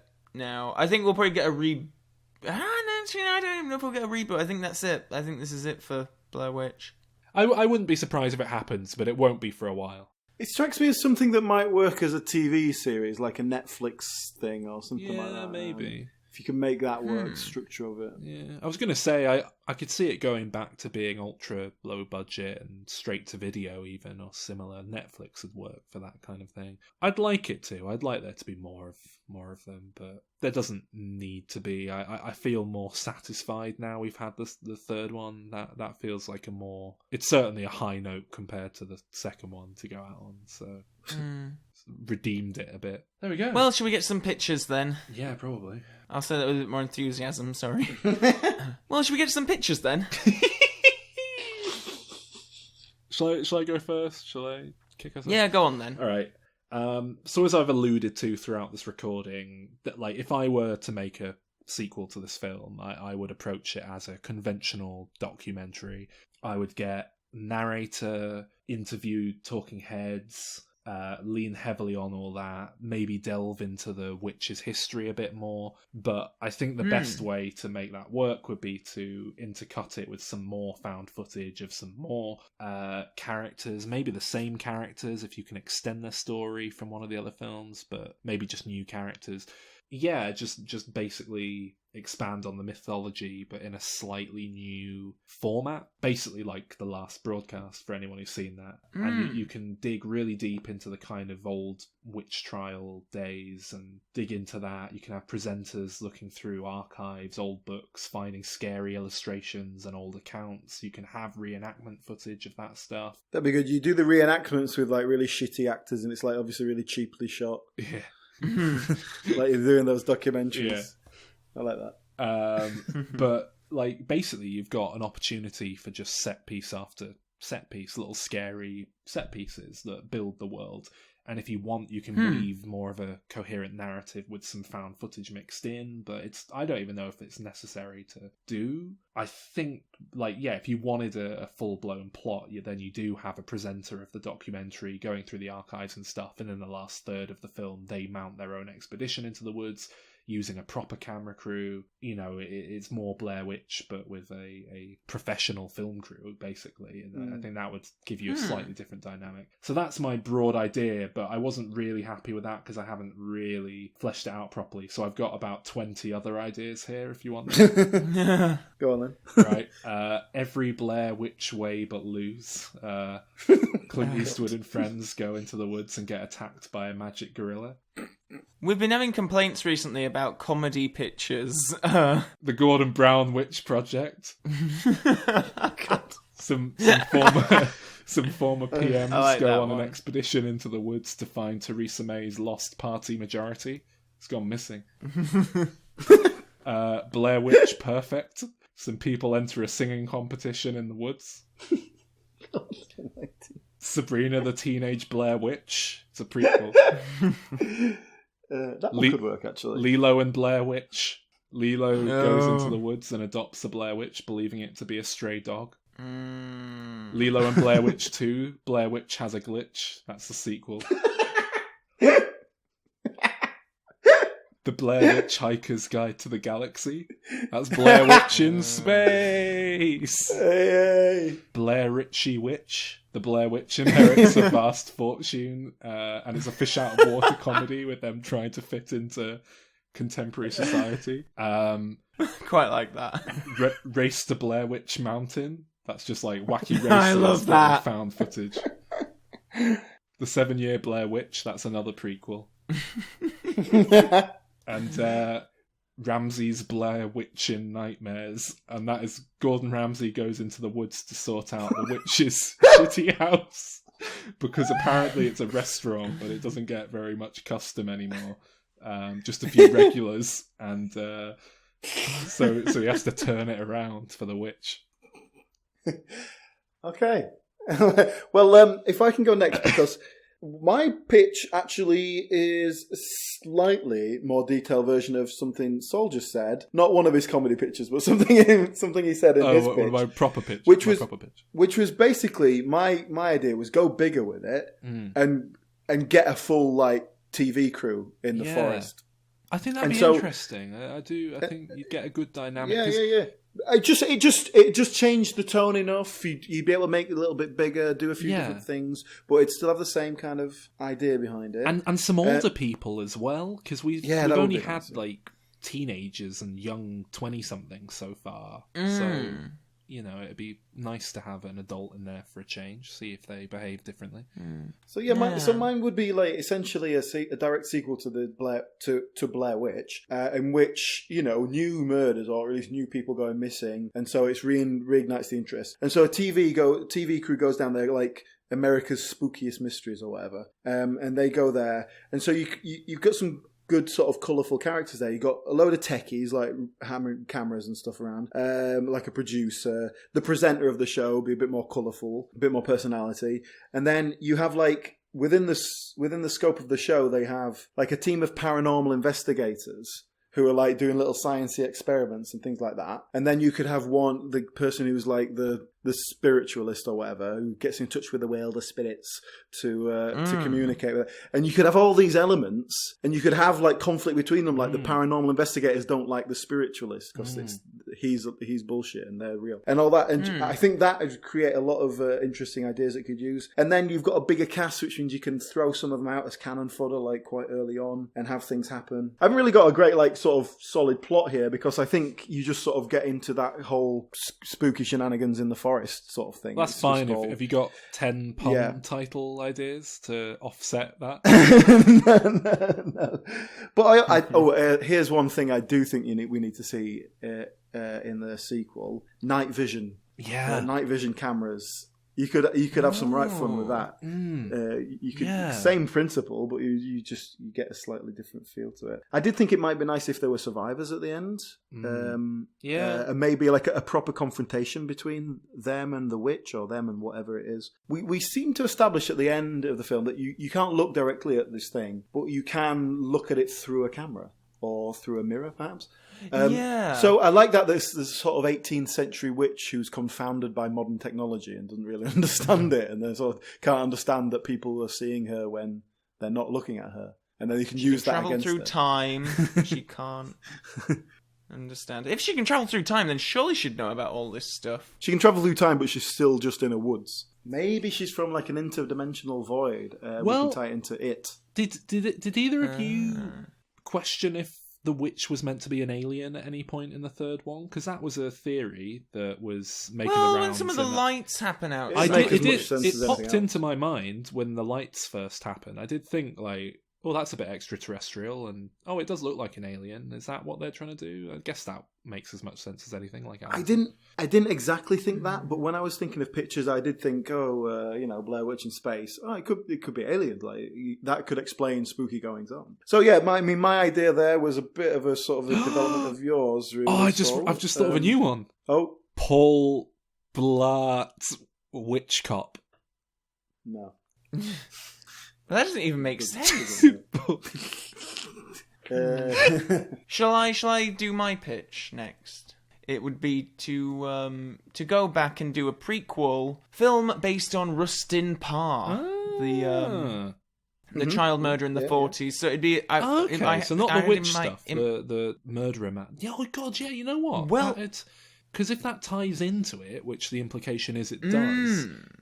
Yes. Yeah. Exactly. So my pitch would be to have it not be conventionally shot. Yes, it'd be a conventionally shot film, and it'd begin with Rustin Parr being arrested for the murder of all these kids that he apparently killed. Because you might be able to get away with doing some bizarre newsreel attempt at found footage. They made that film Frankenstein's Army, which is like World War II found footage, even though they have to like invent a whole backstory with secret camera technology. Yeah. Oh no! Well, my film would be apparently he murdered 8 kids or 7 kids or something like that. So, it'd start with him being arrested, and the film would really focus on his lawyer and her sort of investigation into the crimes and that, and she'd be going around in the woods, and spooky things would be happening, and hearing Rustin Parr's accounts of this crazy witch lady, and You know, there've already been books written about Rustin Parr. There's 2 video games about. Oh, maybe it's the video Blair game that I'm Witch thinking and of. I think Rustin Parr, and I. What kind of games are they? Like role playing sort of stuff. I'm not sure. They were on the PC back in the day, and I was remembering Rustin Parr killed like 7 kids, but then in Blair Witch, one of the characters says, "Oh, he took 8 kids into the forest and killed 7 of them." Yes, implying that 1 survived. Yes, which I couldn't remember from the first one if that was part of the actual story or not. If they changed that, and I thought that's going to come back into play later, and that's why I sort of thought, well, Lane was trying to like killing the others to stay alive, so to speak, or helping because he's like, okay, 1 person has to survive, it's going to be me. But yeah, like there were a few things that didn't quite pay off, and perhaps that is because they were thinking towards a sequel. But man, you know what? Having this conversation, I am really sad there's not going to be another one for the foreseeable future, maybe ever, because I would like to see a film with a proper film crew going into the woods, or a prequel about Rustin Parr, or a prequel about the witch, or I would enjoy all of that. I'd like to have more of this stuff. Yeah, I think it says a lot that we've managed to talk about it for so long, when it's really only 3 films, but we each sort of, different interpretations. Now, as promised, here's the interview I did with Ed Sanchez, who co-directed the Blair Witch Project with Dan Myrick. Other than that, he's probably best known for his segment in VHS 2, which is certainly my favourite segment in the film. I thought it was the most fun of the lot, really. And Exists, which he did a few years ago, which is one of the best Bigfoot films out there, to be honest. He's focusing on TV these days, as he says in the interview. So you may have seen his work on Supernatural or From Dusk Till Dawn the series. Without further ado, I give you the interview. Hello. Hello. So, yeah, just to get started, I don't want to dwell on the Blair Witch Project too much, as I'm sure you're probably sick of questions about it at this point. Yeah, I'll never get sick of answering Blair Witch questions.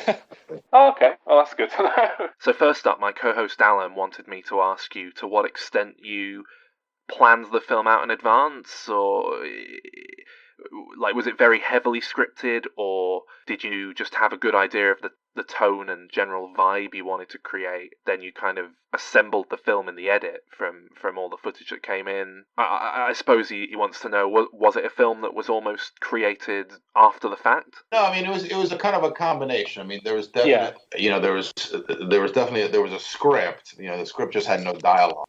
The adventures of these people in the woods, and we had no ending. Like, we knew that they were going to end up in a house, but we didn't know how that was going to unravel. We kind of went in with with the idea that that the actors were going to improvise everything, and we came up with a system of giving them notes. As we tried to cut contact as much as possible with the actors while they were in the woods, and they were 24/7. They were in the woods. So it was imperative for us that it looked realistic. So we never thought that we were going to write out the dialogue. So while the film, definitely follows a story that Dan and I, came up with these beats, the actors filled in everything else, and then they obviously added their own little beats that we, never expected. Like the map, throwing the map in the creek was a total surprise for us, which is, brilliant. Oh, right. Yeah, brilliant part of Mike and and then Heather and Josh to react. We try to keep it as real as possible, and we just thought, we got to kind of leave them, let them do their thing. And then in the edit is when Dan and I really, kind of tightened the screws on the story and cut stuff out that wasn't working, and, and changed, really built the story and built a lot of the tone in the edit. I think that was really, I think that the film was directed, very much by remote control. Like, we definitely, gave the actors a lot of freedom and just kind of, guided them through this world that we created. But I think the film was, really directed in the editing room. Yeah, because we had so much footage. We had, 20 hours of footage. So we could tweak, little things that most films, couldn't tweak. So, we had a lot of opportunities to kind of to guide us through the journey. And were you watching the footage as it was coming back and sort of using that to influence how you guided the actors, or? No, not at all. I mean, we that was the plan. There's no way we're going to be able to sit down and watch, 4 hours of footage every day, while your actors are out in the field, 24 hours a day. Yeah. So, there was 24-hour day management. It wasn't like you had any time off. Everybody was kind of on duty, and when you would finish one thing, you would just go to do the next thing, and then you would go to sleep, and then you would wake up and, start all over again. So, I mean, it comes across, it really feels like the actors were genuinely scared at times. Part of it was the fact that, they were in the middle of the woods and they were exhausted and, and hungry, and, it gets, you've been sleeping in the woods for 3 or 4 days, and you're, that's definitely, I think, played a part. But I think the actors, all three of them definitely played up and played the part. And, it was really a brilliant kind of, mixture of acting and just kind of being completely natural, and we cast them, we knew we knew it was going to be a challenge, and we spent a lot of time casting, to find the right people. So this is going to be quite a nerdy question, I'm afraid. I've read on a few sort of unverified places online that you and Dan both watched the BBC special Ghost Watch, and that influenced the film in some way, but I can't find any legitimate source for that. So I was wondering if you can, is that true, or is it completely... No, I mean, at least for me, I didn't see Ghost Watch until much later when somebody brought it up brought it to our attention. I'm not sure if Ghostwatch was ever shown in the States. Yeah, I don't think it was. No. And this was before the day of DVDs and obviously online stuff. I mean, VHS. If somebody happened to videotape it off the air and send a VHS maybe, but no, there was we shot the movie in '97, so that kind of stuff was very limited. Yeah. I at least didn't watch it till later, but Dan I think watched a lot more. I guess PBS here has a lot of British stuff, and it might have been shown on PBS. I don't know, but he might have seen it. But I don't know. We never discussed Ghostwatch. I mean, for us, the big influence for the movie was really the show In Search Of.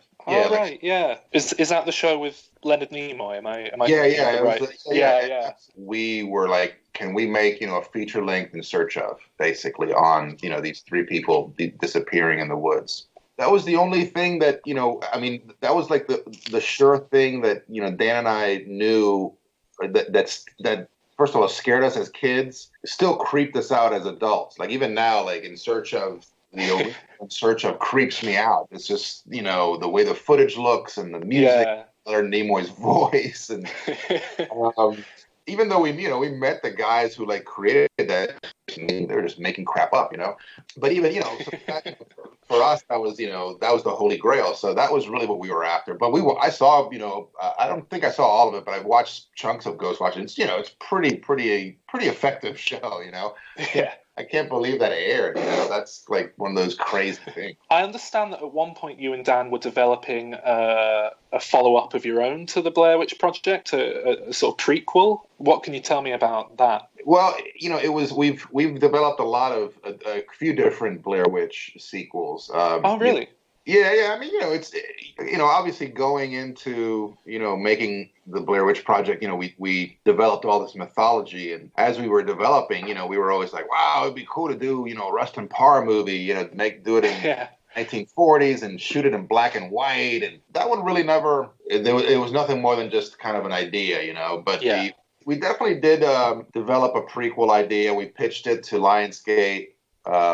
We pitched it originally to Artisan, and then as the sequel. But we told as a sequel to Blair Witch Project. But we told them we don't want to do this for another year or so. We wanted the Blair because everybody built us up and tore us down. It was that was great. That's just what happened. So there was a lot of Blair Witch hate at the time, and I was Dan and the rest of the guys that I worked with we were like, let's just let this to go away for at least a year, and then we can come back and do this prequel and make this cool movie that people won't expect as a sequel and this and that. And it just didn't turn it just didn't work out that way. And then we pitched actually Lionsgate a few years ago. We developed a sequel, just a modern day sequel idea. We developed a script, and actually they really liked it. The people over there really liked it, but it was too expensive. It was not going to be like a $2 or $3 million movie. It was going to be like a legitimate, at least probably $10 million movie. Yeah. So that kind of went away, and then we have a ton of ideas. We have ideas for some Blair Witch TV shows, but it's we don't own it, so we're kind of at the mercy of Lionsgate. And obviously, Blair Witch, the new film, came out last year, surprising everyone. How involved with that were you? We were involved in a very limited way. I mean, they pitched us the idea of Adam and Simon coming on to write and direct the movie. And, it wasn't like they were pitching us for permission. I think they had already decided, but they kind of wanted to make sure that, especially, the main guys, which is, Greg and me, the main creative guys, me, Greg, and Dan and Greg, that we were cool with it and whatever. So, and we, Greg and I had worked on VHS 2 with Adam and Simon, and, so they were our friends, and we were like, man, that's like the perfect pair to make a Blair Witch movie. If you're going to get anybody to do it, those are the guys to do it. So, we gave them our blessing, and then they sent us the script when it was done, and we sent them some notes, but mostly just kind of, nothing like structural or anything like, oh, this is stupid or whatever. Mostly just kind of things that were part of the backstory that they were getting, even though part of it is, we love the idea that some stuff from the new film is different than the old film, like mythology-wise, because I think that's kind of what the whole idea is, that nobody's really sure. It's just, humans trying to deal with this supernatural thing. So I think that stories can change, and especially the history can change, and the rules can change. There are no rules. And then we didn't hear from them until they showed us the film right before they were going to announce it at Comic-Con. It was a weird experience seeing the movie. I mean, Adam and Simon were there. Like, Adam was like sitting next to me, so even if I had hated the movie, I couldn't have been like whatever. I think it's a great ride, and I really enjoyed it. Not really enjoyed it. It stressed me out to the max, and I think it's a very effective horror film, like a horror ride. It's effective that way, and I thought they did a fantastic job. So they really respected our film and what we had done, and they tried to do as right as they could by us, and they definitely did. And so, I mean, you basically certainly popularized a genre, the faux found footage genre, and obviously you returned to it yourself with VHS, like you mentioned, and Exists, which is a great little Bigfoot movie. So, thank you. How is it like coming back to this genre after it had kind of evolved a bit and other people had started playing around in that ballpark and what have you? It was something that, when we did Blair Witch, I mean, we didn't call it found footage until later, but, we called it like POV, like, first person cinema. And we were like, man, you could do all kinds of movies like this. You could do, for me, like the found footage thing is a misnomer because it's not, it doesn't have to be found footage. It just has to look like it's really like the characters are involved in the shooting of the movie, whether it's a documentary or whatever, They had already been doing it for comedy. And like you said, it wasn't like we had invented that technique, but so we did it. We used the technique because it was perfect for the movie. It was like the story kind of pushed us into the way that like all stories. Every time you read a script, it's like it inspires you and it kind of pushes you in a way that to kind of visualize it in your head. And Blair Witch was like, okay, we're going to, we knew how we were going to have to shoot it. We knew we were going to shoot it mostly on video, and we knew we had no money. We knew we had no lighting. We just happened to find the perfect way to shoot it, So we always thought it was kind of a gimmick, and we were always like, well, you could do all kinds of movies, but I don't think we can go back and do another found footage movie. Like, it's just not, like, we didn't want to be known as the found footage guys. Like, we wanted to make, conventional films. So going back to it with VHS 2, it was many years later. It was like 13 or 14 years later. And we loved the first film, and we were just ecstatic that they had, that Brad and the other guys had, wanted us involved. I mean, honestly, we better not make the sucky film in the anthology, you know what I mean? Because, we felt like there was all these kind of younger filmmakers, and they were giving us like not like an honorary place in the movie, and we're like, well, we better fucking earn it, you know what I mean? But then once Jamie wrote the script, then we gave him some notes. And, once I read the script, I was like, okay, this is going to be a lot of fun. And this is a great, it's very unlike Blair Witch. It's a different tone. And, we were really digging the fact that, found footage was evolving, you know what I mean? So for us, it was kind of a chance to kind of play in this thing that we had popularized. And, so VHS 2 was a lot of fun, and it was, a short film. And so you have, only a few days. I think there was 2 weekends or something where we shot it. It was just I hadn't shot a short film since film school. And it was just Greg and I and it was the first thing that Greg and I had co-directed. And on paper, Exist is very similar to the Blair Witch Project. It's a load of people going into the woods and being attacked by a cryptid or paranormal entity, but it's much more bombastic and in your face, and metaphorically speaking, you show the witch throughout the film, or Bigfoot. Was that something you did intentionally to try and set it apart from the Blair Witch Project and make it its own beast? Yeah, I mean, for me, it was like, I've been wanting to make a Bigfoot movie since, I saw the, Patterson Gimlin film.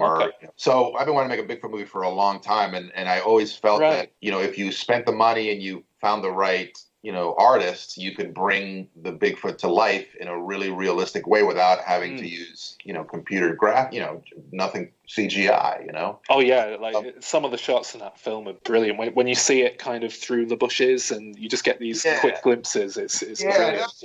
And it was, so it was a combination of, so that was the main goal for Exist, and like for me, it's like, it was a little bit of the Jaws thing, like the Jaws formula where, you show a little bit and then but by the end, like for me, like the reason that Jaws works is at the end of that movie, you saw the shark and it looked good. I mean, even though now it's, there's a couple of shots that are a little, dated or whatever, you still believe that shark, that shark is real. And I think a lot of it was, the music that John Williams wrote. And I think also, Spielberg being a genius, helps. But even though the shark kind of in Jaws had like a personality, like he did a really good job of kind of making this machine that, just wanted to eat, you know what I mean? And, so for Exist, I wanted to, I didn't want Bigfoot to be like this killing machine. Like for me, like the Bigfoot, if Bigfoot exists for me, then they're pretty passive creatures because they haven't been found, like you gotta be pretty passive to be able to disappear all the time, And I know there've been reported cases of, violence or whatever, but I just felt that like for that, because I always felt that Bigfoot was, kind of like it's a missing link, it's like it shares a lot of characteristics with humans, so I felt that, it was important for me to bring that element of Bigfoot into a movie, which I had never seen before, other than Harry and the Hendersons, which was, Bigfoot is just always just this, just that has no, it's just killing machine, whatever. I had never seen it. And also I had never seen a good Bigfoot suit. And I mean, I was like, Jesus Christ, that you got to get somebody great to do the suit, but it's absolutely possible to do it. So we got great, effects people, and we got the great Brian Steele to be, to play Bigfoot, and I was shocked by how good it looked, by how great it looked. And then our DP John and I, we came up with a good system of, how to, kind of keep the creature, hidden most of the time, and just the makeup was so good. I was like, wow, we can get right in there, man. We can get right into a close up of this thing. So, that was really for me. That's what Exist was about. It was kind of like the Blair Witch Project with a little budget, and also it's a monster movie. It's a different movie than Blair Witch. Yeah. So I mean, on that note, then, if you'd had more money with the Blair Witch Project, do you think you would have tried to show the witch, or was that very much part of what you were trying? Absolutely, we would have shown something for sure. You never know. I mean, the thing about it is that if we had had money, we probably wouldn't have been doing Blair Witch. You know what I mean? Of course, what I'm saying? Like Dan and I think what we really wanted to do was a comedy, So I think if somebody would have come along and said, hey, here's $1 million, we would have been like, all right, let's do a comedy, I think Blair Witch was, a product of, of its budget for sure. And also at the end, I mean, like even in this lower budget version, like we brainstormed so many things. Like, okay, are we going to, should we see like a leg of the Ellie Kedward's leg, like the horse lady leg, or should we see, we had all these cockamamie ideas, but we would have definitely at the end of that movie, we would have definitely done some kind of weird effect if we had $25,000 or $50,000 just to blow on that ending. But it just didn't work out that way. And also I think that we were it might have been something where we would have done this crazy effect and it would have been looking cool, and then we would have been like, hey, let's just go back to the original ending. You never know. But we would have definitely tried it, for sure. Yeah, the ending as it is, it's honestly, I think it's one of the scariest sequences that has ever been put on film. So yeah, I mean, we definitely were very restrained, in our ending, but a lot of it was, because of budget. With Blair Witch, I mean, the third film, everywhere kind of reported was a bomb, even though it made a decent bit of profit if you actually look at it against. They didn't spend much money on that movie. Yeah, they definitely put marketing money into it, but at the end of the day, I don't think they lost money on Blair Witch. Yeah. I think everybody was expecting, another, everybody was expecting a bigger box office, even us. I mean, I was like, honestly, I think a lot of people thought it was a remake. I spoke to someone who was really angry that they'd remade the Blair Witch and didn't quite realize. So, and look, and I think that was the big mistake, if you want to call it a mistake, like, I definitely think that even for me, like, I thought the only thing that I, like, top level, and I think this is something that came down from Lionsgate, so I don't think Adam and Simon had much say in it, but I think the idea of, the remake killed the vibe. Because I think that if they would have, and I think a lot of people, even people who really love it, because I love the movie, but I thought it definitely, I was hoping that it was going to take a different, give us a little more, because it really is a very, it's the kind of the same argument I had with Force Awakens, That's exactly what we said on the podcast. It's like, and even though I think, look, Blair Witch Project is like, the Blair Witch is about a haunted woods. There isn't much you can do with it. I mean, I know you can get creative and bring different people and, whatever. You can't really blame, Simon and Adam for like going, following a lot of the steps that we follow, because it's basically people going in the woods and getting lost. I mean, that's, and getting fucked with by this supernatural entity. So, but with Star Wars, I felt like, you could go anywhere, man. You could do, you have a million planets and you have different eras of, I'm saying, like, you do not have to have another Death Star and all that. But anyway, that's a different thing. but I felt, obviously for Star Wars, it didn't hurt it. But I think for Blair Witch, I think people that, experienced it the first time felt, why would you make a remake of that? I think people felt like, I should have, a remake would have been fine, but something maybe a little more, like, just give me a little something different in the story or whatever, So, on that note, do you think there'll be a fourth Blair Witch film? I mean, it's inevitable. And I used to say this about when people ask me, a couple of years ago, the question I would always ask, that same question is like, will there ever be a Blair Witch 3? And obviously, I knew some of the, obviously I knew that the movie was being made and I couldn't answer. But even before I knew that the movie was being made, it's inevitable that something, that some other thing, it's a really popular, it's still a very popular brand. You know what I mean? Yeah. The third one may have not done the business, but I think that whether it's us or maybe, or somebody else comes to Lionsgate and says, hey, why don't we do this and we can still make it for a cheap budget, but it's this kind of film, whatever. I think they would go for it. And, I think Greg and I are still partners. I think both of us, we've talked about that, about the idea of like, going back either with a TV show or, some kind of whatever. But yeah, I mean, I think we all, and Dan, I think Dan, has always had, we've always had ideas and kind of this desire to, to make more Blair Witch movies. So, it also, if Dan or I get hot again, you know what I mean, as feature filmmakers, I think it becomes, or if we become hot on TV or, whatever, that becomes more of a possibility, because then we can go and say, hey, we got, a little bit of some buzz and let's do this back into the Blair Witch thing, But I think it's inevitable. I mean, I think it's a brand that'll keep kind of inspiring people, and it was just like, and it's more than just the movie, because even like now, like I have a lot of younger people who want to be filmmakers or inspired by it. So that's the lasting legacy, is the idea that these guys from with no money and very few resources just came together and like in this worldwide phenomenon that nobody expected, including us. So I think that's what really I think is the lasting legacy of Blair Witch, is the idea. It's a lasting legacy of Clerks and Habit and all these El Mariachi, all these movies that kind of like, you're like, dude, you just got to go out and I tell that people, I'm like, you just got to go out and do it, man. You're never gonna know if you have the talent or if you have the right idea until you go out and do it. You know what I'm saying? And don't make excuses. If we could do it, anybody could do it. Are you currently working on any films that are in the pipeline that you're allowed to talk about? As an indie filmmaker, I've always got things in the pipeline. It's just a matter of like finding the right partner. And so I'm involved in a ton of stuff. Some stuff very promising, some stuff very, very much on the back burner. But mostly Greg and I are concentrating on TV right now. Right. Just building up our kind of obviously a completely different thing than film, and we've really been concentrating on TV for about three or 4 years now, and that's why I think like people ask, like you were asking me about Blair Witch, I think that for us it really is a possibility, a realistic possibility that if we get enough heat in the TV and get maybe because we had a show that we were going to do with stars, and we were very close to we had gotten as close we had gotten as close as we could to we were about to go and start scouting and getting down to it, and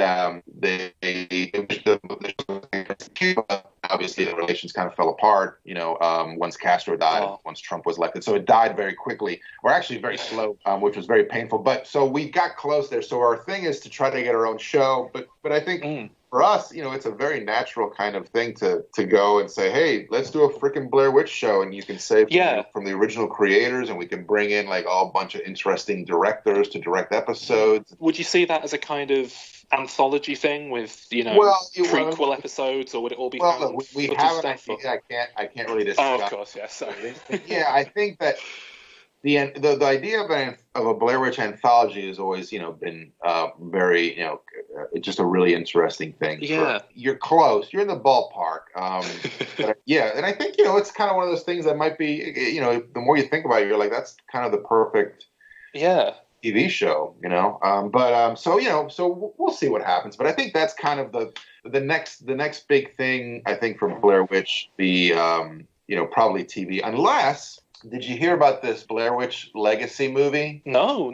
What is it? It's like and I haven't seen it yet, so I have no idea. But the guys who did it are very cool, and on Facebook they got in touch, and they've been very cool with us. And they did a fan film. They did a feature-length fan film, and they actually sent me the link. I just haven't had any time to do anything lately. And I'm gonna check it out soon. But just the idea of a Blair Witch fan film, because it's kind of one of these things. Like you could, if you did it right, you could shoot it for very little money, and then that's kind of an exciting thing too for me. Like the idea of fan films, But who knows, man? I just love the idea that people are still are still inspired and still. Oh yeah. In this world, so I think that's why I told you at the beginning. It's like I'm never going to talk about Blair Witch, because it's like it's people want to talk about it, man, and very grateful that people still want to talk about it. So why the hell would I not want to talk about it? Yeah.